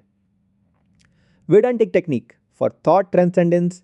When all kinds of useless thoughts and emotions trouble you much, be indifferent. Udasina, say to yourself, who am I? Feel, I am not the mind, I am the Atman, the all pervading spirit. Suddha Sachidananda, how can emotions affect me? I am Nirlipta, unattached, I am Sakshi, witness of these emotions. Nothing can disturb me. When you repeat these suggestions of Vichara or Vedantic reflection, the thoughts and emotions will die by themselves. This is the Jnana method of driving out thoughts and emotions and the struggling with the mind. When any thought arises in the mind, inquire, why has this vritti modification arisen? Whom it concerns? Who am I? All the thoughts will die eventually. All mental activities will cease. The mind will turn inward. It will rest in Atman. This is Vedantic sadhana. You will have to persist constantly in the sadhana. Whatever stray thoughts arise, the one thought, who am I, will destroy all other thoughts of worldly nature. That thought will die by itself. Ego will vanish. Balance left is Kevala Asti Chinmatra, Kevala Suddha Chaitanya, Chidaka Samatra, which is Nama Rupa Rahita, free from all names and forms. Vyavahara Rahita, Malavasana Rahita, Nishkriya, Niravayava, which is Santa Siva Advaita of the Mandukya Upanishad. That is Atman. That is to be known. Chapter 10 Thematic Physics of Thought Power. Thought Power and Practical Idealism. Man goes from bad to worse in the scale of life. He does not put his total strength in fit action, so he does not have the richest return of wisdom. Man is tormented by imperfections. Grudges are foaming in his mind because his life is not flowing with right energy. The love of me is ever ready to accuse the other party. Objects of the objective world are delicious torment for him. Still, the man wants to stand on the firm basis of personal feelings. Torn by his personal passions, he is unable to establish proper and harmonious relations with others. He is always seeking his private felicity in every circumstance. Altar of truth demands the oblations of mental rigidity, harshness, self assertion, eccentricity, and egoism. Train yourself for that truth which knows no partiality, no sex, no wandering gleam, O man. There is stain of error in daily experiences of man. That is why his life is defaced and disfigured. Men have become vinegar for each other's eyes by their wrong thoughts. The ice of ill will is chilling their heart. Men are bound to each other by every sort of tie, by blood, by pride, by fear, by hope, by lucre, by lust, by hate, by admiration, by every circumstance, but not by spiritual love. This is all due to wrong thoughts. The wise man makes an island which no flood can overwhelm. The scent of flowers does not travel against the wind, but the odor of a wise man travels against the wind. He pervades every place by his thoughts. He is like a snowy mountain which can be seen from afar. O man, if you fill your lamp with water, you will not be able to dispel the darkness. Feed your lamp with the oil of right thoughts. Let the right views become the torch to light your way. Do not seek to gratify your vanity and self seeking pride. On the brink of truth, man is miserably dying. All evil thoughts are embodied in bad physiognomies. But there is nothing to despair because there is never darkness without light. There is always a sublime answer to every human need. All things are possible to those who believe in the possibility. O man, raise your sight to right direction and use right laws. Set in motion positive thoughts. Remember your objective. It is easy to be diverted into an excursion into sidetracks. A holy thought is a voice. It speaks when the tongue is silent. It struggles and comes out of all obstructions serenely, and no power on the earth can suppress it for a long period. O man, Do not trade in unrealities. Do not try to embrace happiness in 1,000 ways. The faster you will follow it, the swifter it will fly from you. Do not become a thorn for yourself as well as for others. Change the direction of your thoughts, scrutinize your thoughts where necessity ends, curiosity begins. No sooner you are supplied with everything than you sit down and entertain the thoughts of artificial appetites. That is why you have crossed the boundary of law. By your own thoughts you make or mar your world. Inevitable law of reaction is such, O man, that whatever you will harbor in the inmost chamber of your heart will shape itself in your outward life. Chance seems to form the surface of reality, but deep down, thought forces are at work. Nothing in this universe and in daily behavior is merely accidental. So improve your thoughts. Real action is in silent moments. Purified thought revives the entire manner of life. It tells the man quietly, "You have done thus, but it were better done some other way." The thoughts you entertain during the time of reflection, let them not become inaudible when you are engrossed in daily duties. Arm yourself with the sublime thoughts. By no other way does one come directly to the knowledge of truth than through one's own thinking and experience. Divine thought reduces centuries and makes itself present through all ages. Entertain divine thoughts, thought power, and practical idealism wash off the baser thoughts with the help of higher thoughts, and when the washing is effected, cling to neither of them. The present state of your experience is due to the thinking, feeling, and acting of incalculable past lives. It cannot be easily got rid of without prolonged process of thinking of and practice. Thought is ancestor of action. If you want to improve your actions, purify your thoughts, become a staunch believer in self-reliance and self-effort. You can determine your fate by force of thoughts, as clouds are the main source of rain. So the control of one's own thoughts is the source of durable prosperity. You are yourself your own friend or enemy. If you will not save yourself by cherishing good thoughts, there is no other remedy. Mind is the only creator. Everything is created through the mind. It is absolutely free in creating a world for itself. Whenever the mind is referred to as the creator of external objects, it must be considered as the cosmic mind and a part of Isvara Srishti. Whenever the mind is referred to in relation to psychological functions such as love and hatred, etc., it must be considered as the individual mind and as a part of Jiva Srishti. O man, the real God lives in your heart, and the only way to worship the real God residing within the temple of your body is by your own sublime thoughts. Stop the psychological functions of your mind and see value only in sublime thoughts. The nature of things around you is as you think it to be. Your life is what you make it by your thoughts. Thoughts are the bricks by which you have built the building of your personality. Thought determines destiny. The world around you is the reflex of your thoughts. You experience as you think. Your own imagination plays havoc with you. You have made yourself timid by entertaining the thoughts of fear. Do not become liberal in imagination. You are affected by things only in accordance with your idea about them.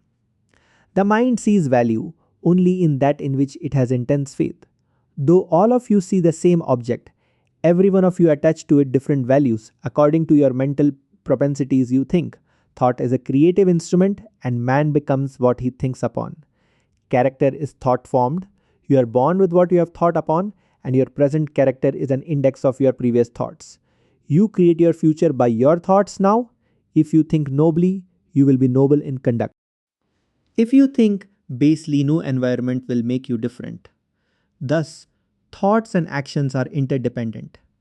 Be vigilant and allow only good thoughts in your mental field. Every one of you have a different conception of duty, value, enjoyment, and liberation in accordance with your different convictions. You strive after your own ideal. You work in accordance with your long standing and intensified thought and belief. You accomplish and achieve the object of your own desire. Do not let your mind become denser and denser by allowing it to be engrossed in gross forms. Follow the abstractive process by cherishing the thoughts of virtue. Your present life has three aspects: physical, mental, and spiritual. You are tenaciously attached to the physical aspect. Be above physical sensations and other appetites. by cherishing the thoughts that you are not body alone, that you are residing in the temple of a body for a short period only. Be above mental titillations, subjective action functions in the world of thought. Send out a steady stream of thought and goodwill to all creation. The energizing motive behind every thought should be service and friendliness. You are sensible of knack, skill, and tricks. But there is an overpowering law which confutes your tricky thoughts and talents. So do not try to become partial half light. This law constrains everyone to pass for what he is. His thoughts speak from his character and not from his tongue. Do not try to put on an artificial personality. Be genuine and clean in your thoughts. The stream of thought flows in both directions. When it is flowing towards good, it makes for freedom and knowledge. When it is flowing towards the whirlpool of existence, downward towards non discrimination, it is then flowing towards evil. The thinking faculty reaches its summit in light when it acts according to ethical rules. You are the center of individual willing, individual thinking, and individual feeling. The enchantment of time and place presents before you heavenly scenes which vanish like optical illusions. You have repeatedly allowed yourself to be mocked by them. That is why your chest is sored by the friction of sighs. Your discriminative power is dried up by the fire of knowledge. The spiritual goal is held before you.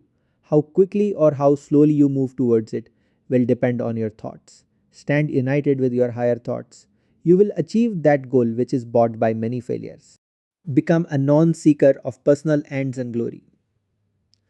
Death will not easily come near you. If you will not wear on your bosom the necklace of vicious thoughts, the bliss that accrues from the culture of mind surpasses even the prosperity of the three worlds, or possession of all kinds of jewels, or acquisition of high office. Your mind is omnipotent. It is capable of accomplishing everything. As you imagine within your mind, so things happen forthwith. Whatever is intensely thought by your mind, that comes to be materialized and affected. Your thought is endowed with creative power. It can evolve objects from within itself. It is the only creator. Nothing ever will be created or recreated except through mind. Thought is the material out of which things are made. All matter is but materialization of consciousness. No other being is responsible for what you acquire, as everything is the consequence of your thought. The cause of whatever comes to you in life is within you. No other agency can bestow favors on you unless you deserve them. Whatever you get through others is the outcome of your own thoughts and efforts. There is nothing in the world which you cannot achieve when your thoughts are flowing in the right direction. You should neither become a pessimist nor a misanthrope. Creative power is the privilege of every mind. Your own efforts guided by your aspiration are the warp and woof of your destiny. Do not possess a dissipated mind by cherishing weak thoughts. Superficial mind cannot acquire depth of insight. Control the roving mind by entertaining one flow of thought. All that is intensely thought by you will come to you early or late in accordance with the effort you have put in to acquire it. The extent of space as well as the duration of time are relative to your thoughts and emotions. You experience as you think. If a moment is imagined to be a long period, it is experienced as such and vice versa. The same period of time is experienced as a long age when you are in trouble and as a moment when you are happy. Such is the power of thought that sweet is experienced as bitter and vice versa by intense thought. You can turn poison into nectar. Think of Meera. She turned poison into nectar by her intensified thoughts. You are surrounded by the forces of antagonism. But if there are no thoughts of antagonism in you, you can easily return a blessing for a curse. Thus, you can control all the forces of antagonism. Struggle hard and check the unwanted mental rush. The world around you is only what you believe it to be. Your perceptions are colored by your thoughts. Your mind perceives and continues to perceive the things in that very form in which it imagines it to be with full faith. Pierce through the steel armor of biased thoughts and try to see the divinity in every object.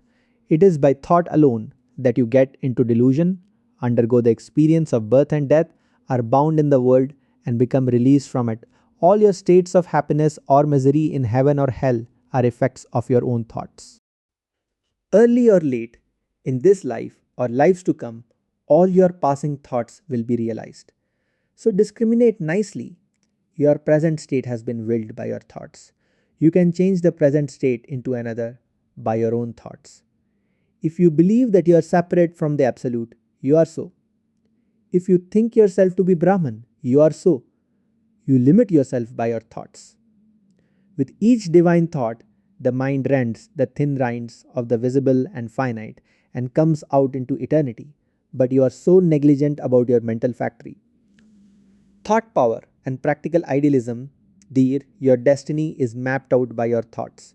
You have only that much power as you imagine you have. The world around you is as you have willed it to be.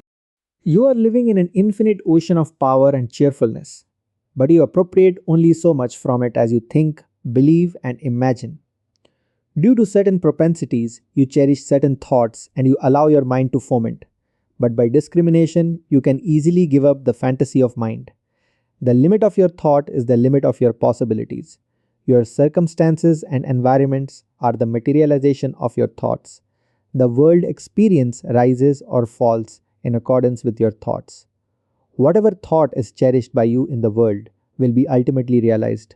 Whatever a pure mind strongly believes something to be, that it soon becomes. Your thoughts are powerful in proportion to your intensity, depth, and warmth. They become so when they are being constantly cherished over and over again. Constant thinking, desiring or imagining of the same idea contributes much to the materialization of that idea. Develop a pure mind, and whatever objects and worlds you wish to get, you will gain those objects and worlds. It is true that every thought you think has its corresponding effect on the whole or some part of human anatomy. The physical body is realized to be subtle by means of constant meditation on its being so. The mental or subtle body becomes physical when it is repeatedly imagined. The secret of success is constant and repeated effort. Develop strong determination. It is an important factor which will contribute to the realization of your thoughts. There is nobody who will be able to withstand the power of your determined mind. You can realize everything. Your body is your objectified thought. When your thoughts change, the body will also change. The mind creates the body from the material of your own thoughts. Thought is a force that can change, transform, or at least modify almost anything in the human system. The disorder and disharmony of the physical body is called a physical disease, and the conflict of the mind is called a mental disease. Both of them have their ultimate root in ignorance and can be cured only by the knowledge of reality. When you worry about the experiences of the world, a depressing mental disturbance originates in your mind. By the effect of mental disturbance, the smooth and regular flow of vital currents is disturbed. When the vital currents flow improperly, the nadis become disorganized. Some of them get more vital energy and some get less. Thus, the whole system becomes out of order. In this way, mental disharmony is the cause of physical diseases, which can be cured only by removing the cause. Every depressing and disturbing thought that enters your brain has a depressing effect on every cell of your body and tends to produce disease. All negative thoughts are forerunners of disease and they are messengers of death. If you want to live long and lead a sensible and healthy life, cherish good thoughts. Subtle and powerful are influences of the thoughts in building and rebuilding of your body. Be vigilant. Practically all diseases with their sufferings have their origin in perverted mental and emotional states and conditions. Restoration of mental harmony is absolutely necessary for you. Purify your thoughts by performing noble actions and by association with wise ones. When your thoughts are purified, the vital currents will begin to flow properly and will clean the whole system. Every good thought stimulates the heart, improves the digestive system, and promotes the normal action of every gland. Contentment is another name for the harmony of the mind. When your thoughts do not wander to this or that object, and when you feel self satisfied, you are in a state of joy which is unique. If you are happy within, everything appears good and pleasing to you. Thoughts are the main source of your cheerfulness. Purify your thoughts. All troubles will be cured. If you are cherishing peaceful thoughts, the whole world will appear cool. But if negative thoughts have spread their kingdom, then the world will seem to be a hot furnace. No circumstance compels you to cherish evil thoughts. Do not ruin yourself by your imagination of fate. It has no reality of its own. Thought is able to reveal reality. Propelled by right thoughts, the wise man is able to come out of most dangerous situations. The whole reality is present in its full potency everywhere. So, whatever is intensely thought of anywhere can be experienced there. The essential nature of all objects is thoughts. Materiality is a wrong idea. As snow melts in water through heat, so mind becomes subtle through the practice of right vision and positive thoughts. The real action is thought only. It is really mental and not physical. The physical action is only an external expression of the real action, which is vibration of volition in the mind. Your physical activities are only the various sides of mental activities. As the beauty of a tree increases immensely in the spring season, so also your strength, your intellect, and the lustre will increase in proportion to your positive thoughts. Thoughts of the wise men are entirely different from the thoughts of ordinary people. You are liberated in proportion to your thoughts of indifference to the world. When thoughts of purity emanate around you, eternal law begins to support you. You are aware of your thoughts, you only know what has come to pass in your own experience. In every one of you separately has arisen the world of the experience of the world. You have got a limited mind which is subject to various types of modes and circumstances. Some thought seeds. True knowledge is spiritual consciousness. It is awareness of one's real nature. Knowledge means right discernment or correct evaluation, wisdom, and a perfect understanding of oneself and of others. Right thought results in right action and right life. Beauty is essentially spiritual. Real beauty lies in one's heart. It is in one's character. Beauty dwells in purity. Beauty shines in virtues. Love is a refined, innate sense of oneness with the entire creation. Love is self denial, selflessness. Love is sacredness of heart. Love is unrestrained goodwill, mercy, compassion, and tolerance. Love is absence of sensuality. The body is not everything. There is something which is vitally important which dwells in the body. It is the spirit of man. Though identical with the cosmic spirit, it is individualized by the karmas of the individual soul. The body passes away, the spirit lives. The individuality of the spirit is there. As long as the body lasts, then it ought to return back to and dissolve itself in its original source, unless, of course, it is drawn back by its associated karmas into another embodiment in order to reap them. Everything passeth away. Nothing ever is to accompany man except his karmas when the body is cast off.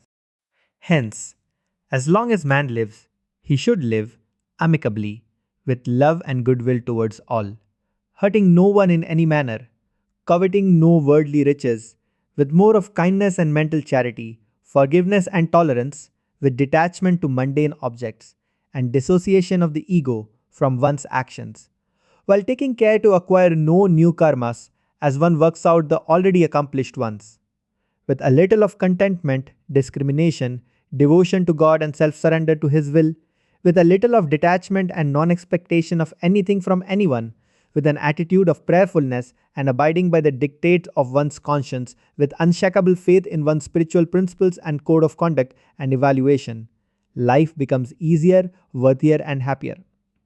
If you have difficulties, you should look to the cause first. The real trouble lies in ignoring the cause. If the cause is remedied, difficulties become less, or rather accidental. The world is a great school where people are given ample opportunities to mend and mold themselves into better individuals. No one is born perfect. There are possibilities for everyone to improve oneself. Trials and difficulties ought to make one a better individual rather than create complexes and constrict the mind and heart. Take shelter in great and noble thoughts and obtain perfection. Guru's grace is always with the disciple, unreserved and unconditioned. It depends, however, on the self discipline, faith, and purity of the disciple whether to make use of this grace or not. Guru resides in the hearts of his disciples. Some are aware of this and some are not. The living presence of the Guru within is the best asset of the disciple. Chapter 11. Thought power for God realization. Life and interplay of thoughts. The thought that you hold will manifest in your life. If you are courageous, cheerful, compassionate, tolerant, and kind, then these qualities will manifest in your physical life. The only impurity of the mind is base thought and desire. Guard your good thoughts as an alert. Watchman guards the treasury. When there is not the I thought, then there will be no other thought. Life is an interplay of thoughts. Duality ceases when the mind stops its function. Thinking is bound by the time factor. Thinking must cease. Then alone you will attain the timeless. Be still. Let all the waves of thought subside. In that stillness, when the mind melts, there shines the self effulgent Atman, the pure consciousness. Watch the mind, watch the thoughts, pursue serenity. Make your heart a fitting abode for the Lord. Thought results in spiritual experience. The molten gold, which is poured into a crucible, assumes the shape of the crucible. Even so, the mind assumes the form of the object which it pervades. The mind assumes the shape of any object it intensely thinks upon. If it thinks of an orange, it assumes the shape of an orange. If it thinks of Lord Krishna, it assumes the form of Lord Krishna. You must train the mind properly and give it proper sattvic food for assimilation. Have a sattvic background of thought or mental image. The same thoughts which are entertained by the man during the day occupy his mind during dream also. If you have purity and concentration, you can make the mind assume any bhava you like. If you think of mercy, your whole being will be saturated with mercy. If you think of peace, the whole being will be pervaded with peace. It is the mental bhava or attitude that determines the nature of an action and brings its fruits. You may embrace your mother or sister or your wife. The action is the same, but the mental bhava is different. Watch your bhavana. Ideas and feelings always. Your bhavana should always be sattvic. You should always entertain Brahmavadana. Watch the bhavana during the meditation. You need not watch the breath. The thoughts you create in your mind and the images you form in your daily life will help you in making what you are or what you want to become. If you constantly think of Lord Krishna, you will become identical with the Lord. You will abide in Him forever. Thoughts of God. Your mind must be empty of all worldly thoughts. It must be filled with thoughts of God and with nothing else. Keep your mind filled with good, divine, sublime, lofty thoughts, so that there will be no room for evil thoughts. Never speak any unnecessary word. Never allow any unnecessary or vain thought to occupy your mind. Divine thoughts for freedom from diseases. The best medicine or panacea for all diseases and for keeping good health is the entertaining of divine thoughts. The waves released by divine thoughts, by kirtan, japa, and regular meditation will electrify, rejuvenate, vivify, energize the cells, tissues, nerves. Another cheap and potent drug is to keep oneself always joyful and cheerful. Study Gita daily, one or two chapters with meaning. Keep yourself fully occupied, which is the remedy to keep off thoughts of worldliness. Fill the mind with sattva and enjoy wonderful health and peace. Obtain an association with the wise. Cultivate faith, serenity, truthfulness, courage, mercy, devotion, love, cheerfulness, confidence, divine thought, and divine virtues. Allow the mind to run in the spiritual direction, in divine grooves. Your mind will be peaceful and generate harmonious vibrations. You will enjoy excellent mental health and have no physical disease thought culture by knowledge and devotion. Sit in a solitary place and watch your thoughts carefully. Allow the monkey mind to jump in its own way for some time. After some time, it will climb down, it will become quiet. Be a sakshi or witness of the menagerie of various thoughts in the eternal circus or show. Become a spectator of the mental bioscopic film. Do not identify with the thoughts, take an indifferent attitude. All thoughts will die by themselves one by one. Repeat mentally, Om, I am Sakshi. Who am I? I am thoughtless Atman. I have nothing to do with these false mental pictures and thoughts. Let them roll on. I have no concern with them. All thoughts will perish. The mind will perish like the ghee-less lamp. Fix the mind on the form of Lord Hari or Lord Siva or Lord Krishna or your Guru or any saint like Lord Buddha or Lord Jesus. Again and again, try to call this mental image of the picture. All thoughts will die. This is another method, the method of bhaktas. Thoughts and yoga practice of mental quietude. Sit peacefully, discriminate. Dissociate yourself from thoughts and the mind, which is the thinking principle or entity. Identify yourself with the innermost self and stand as a silent witness or sakshi. Gradually, all thoughts will die by themselves. You will become one with the Supreme Self or Parabrahman. Continue the practice of mental quietude. It does require, doubtless, a direct effort to annihilate the mind. You should annihilate the vasanas first. Then alone you will be able to do the sadhana of mental quiet vigorously. Without producing vasanakshaya, no mental quiet or annihilation of the mind is possible. Winning friends by practice of yoga. Win friends and influence people. This Dale Carnegie principle is but a leaf out of the ancient Indian volume on psychospiritual science. Practice yoga. The entire world will worship you. You will unconsciously attract to yourself every living being. Even God will be at your beck and call. Even among wild beasts and bloody brutes, you will win friends. Serve all, love all. Unfold your inner powers through the practice of Raja Yoga, through the control and conquest of thought power. Through the practice of yoga, you can make the whole humanity and all living beings members of your own family. Through the practice of yoga, you can overcome all difficulties and can eradicate all weaknesses. Through the practice of yoga, pain can be transmuted into bliss, death into immortality, sorrow into joy, failure into success, and sickness into perfect health. Therefore, practice yoga diligently, the yogic state of thoughtlessness. Generally, there is no genuine spiritual awakening in students.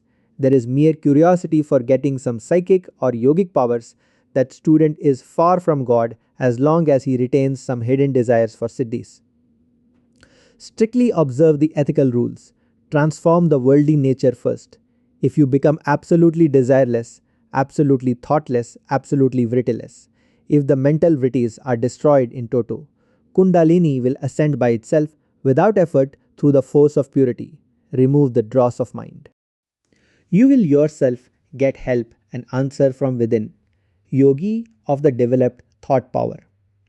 The yogi who has developed his powers of thoughts has a magnetic and charming personality. Those who come in contact with him are much influenced by his sweet voice, powerful speech, lustrous eyes, brilliant complexion, strong healthy body, good behavior, virtuous qualities, and divine nature. People derive joy, peace, and strength from him. They are inspired by his speech and get elevation of mind by mere contact with him. Thought moves. Thought is a great force. A yogi or sage can purify the whole world with his powerful thoughts, though he remains in a solitary cave in the Himalayas. It is not necessary that he should appear on the platform and deliver lectures and discourses to help the people. Sattva is intense activity. The wheel that revolves very rapidly appears to be at rest. So is Sattva. So is a Sattvich man. Thought boats to infinite strength. Life is a journey from impurity to purity, from hatred to cosmic love, from death to immortality, from imperfection to perfection, from slavery to freedom, from diversity to unity, from ignorance to eternal wisdom, from pain to eternal bliss, from weakness to infinite strength. Let every thought take you nearer the Lord, every thought further your evolution. Chapter 12. Thought power for a new civilization. Pure thoughts, their impact on the world. The Western psychologists and occultists lay great emphasis and stress on the purity of thoughts. Thought culture is an exact science. One should cultivate right thinking and should drive out all sorts of vain and worldly thoughts. He who entertains evil thoughts causes great harm unto himself and to the world at large. He pollutes the thought world. His evil thoughts enter the minds of others, who live at a long distance, because thought moves with a tremendous lightning speed. Evil thoughts are the direct cause for all sorts of diseases. All diseases take their origin at first from an impure thought. He who entertains good sublime, and divine thoughts does immense good unto himself and to the world also. He can radiate joy, hope, solace, and peace to his friends who live at a distance. Thought power for world weal.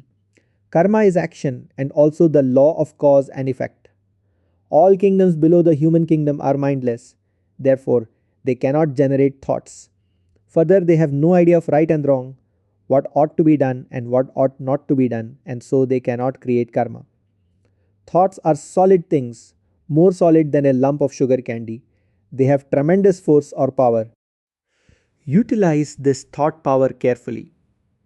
It can serve you nicely in a variety of ways, but do not misuse this power at random. If you misuse this power, you will have quick downfall or a terrible reaction. Utilize it to help others. Thought power for cultivation of courage and love. Destroy ruthlessly the fear thoughts, selfish thoughts, the hate thoughts, lustful thoughts, and other morbid negative thoughts. These evil thoughts induce weakness, disease, disharmony, depression, and despair. Cultivate positive thoughts such as mercy, courage, love, and purity. The negative thoughts will die by themselves. Try this and feel your strength. Pure thoughts will infuse in you a new exalted life. Sublime divine thoughts produce tremendous influence in the mind and drive away evil thoughts and change the mental substance. Mind is wholly changed into light by entertaining divine thoughts, thought power for an ideal life. Entertain loftiest thoughts. Your character will be exalted. Your life will be noble and ideal. But different people have different mental backgrounds. People vary in their capacities, mental and intellectual, and in physical and mental strength to do things. Therefore, each of you should have an ideal which is suited to your temperament, your capacity, and realize it with great enthusiasm and dynamic action. The ideal of one person will not suit another. If one keeps an ideal that he cannot realize, an ideal that is beyond his reach and capacity, he will get disappointment. He will give up his effort and become tamasic. You should have your own ideal. You may realize it this moment or after 10 years with faltering steps. It does not matter much. Everyone should endeavor his or her level best to live up to this ideal. Your whole energy, nerve force, and will must be put in the realization of the ideal. You can chalk out your own ideal yourself according to your own standard. If you are unable to do this, have your guide and he will select for you the ideal that is suitable to your capacity and standard. One should not treat a man who has a low ideal with contempt. He may be a baby soul who is just crawling now in his moral or spiritual path. Your duty is to help him in all possible ways in the realization or accomplishment of his ideal. You should give him all sorts of encouragement in his sincere endeavor to live up to his own highest ideal. It is highly deplorable to note that the vast majority of persons have no ideal at all. Even educated persons do not cherish any ideal. They lead an aimless life and therefore are drifted hither and thither like a piece of straw. They make no progress in life. Is this not a very sad plight? Highly lamentable indeed. It is very difficult to get a human birth, and yet people do not realize the importance of keeping up an ideal and living up to the ideal. The idea of eat, drink, and be merry is adopted by the Epicureans, the gluttons, and rich people. This school of thoughts has countless followers, and the number is increasing by leaps and bounds daily. This is the ideal of Virokana. This is the ideal of Asuras and Rakshasas. This ideal will lead a man to the dark region of misery and sorrow. Blessed is the man who elevates his thoughts, keeps up an ideal, and struggles hard to live up to his own ideal. For he will soon attain God consciousness, thought energy for service and spiritual progress. Even as energy is wasted in idle talk and gossiping, so also energy is wasted in entertaining useless thoughts. Therefore, you should not waste even a single thought. Do not waste even an iota of energy in useless thinking. Conserve all mental energy, utilize it for higher spiritual purposes, in divine contemplation, Brahma Chintana and Brahma Vichara. Conserve all thought energy and utilize it for meditation and helpful service to humanity. Drive away from your mind all unnecessary, useless and obnoxious thoughts. Useless thoughts impede your spiritual growth. Obnoxious thoughts are stumbling blocks to spiritual advancement. You are away from God when you entertain useless thoughts. Substitute thoughts of God, entertain only thoughts that are helpful and useful. Useful thoughts are the stepping stones to spiritual growth and progress. Do not allow the mind to run into the old grooves and have its own ways and habits. Be on the careful watch. Help the world by good thoughts, like attracts like. If you entertain an evil thought, that thought attracts all sorts of evil thoughts from other people. You pass on those thoughts to others also. Thought moves. Thought is a living dynamic force. Thought is a thing. If you allow your mind to dwell on a sublime thought, this thought will attract good thoughts from others. You pass on that good thought to others. You pollute the world with your bad thoughts. Thought power and the conditions of a new civilization. Thought makes man. Man makes civilization. There is a powerful thought force behind every great event in life and in the history of the world.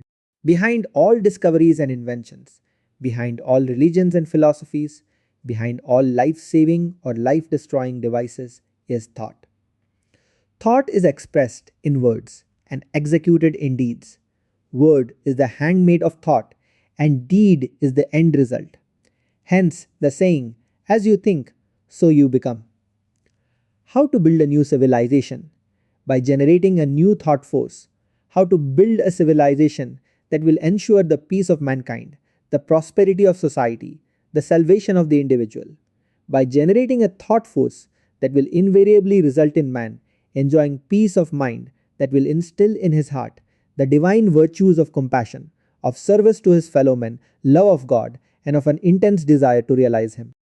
If but a fraction of the wealth and the time spent on wasteful pursuits and destructive activities is devoted to the creation of a good thought, there will be a new civilization right now.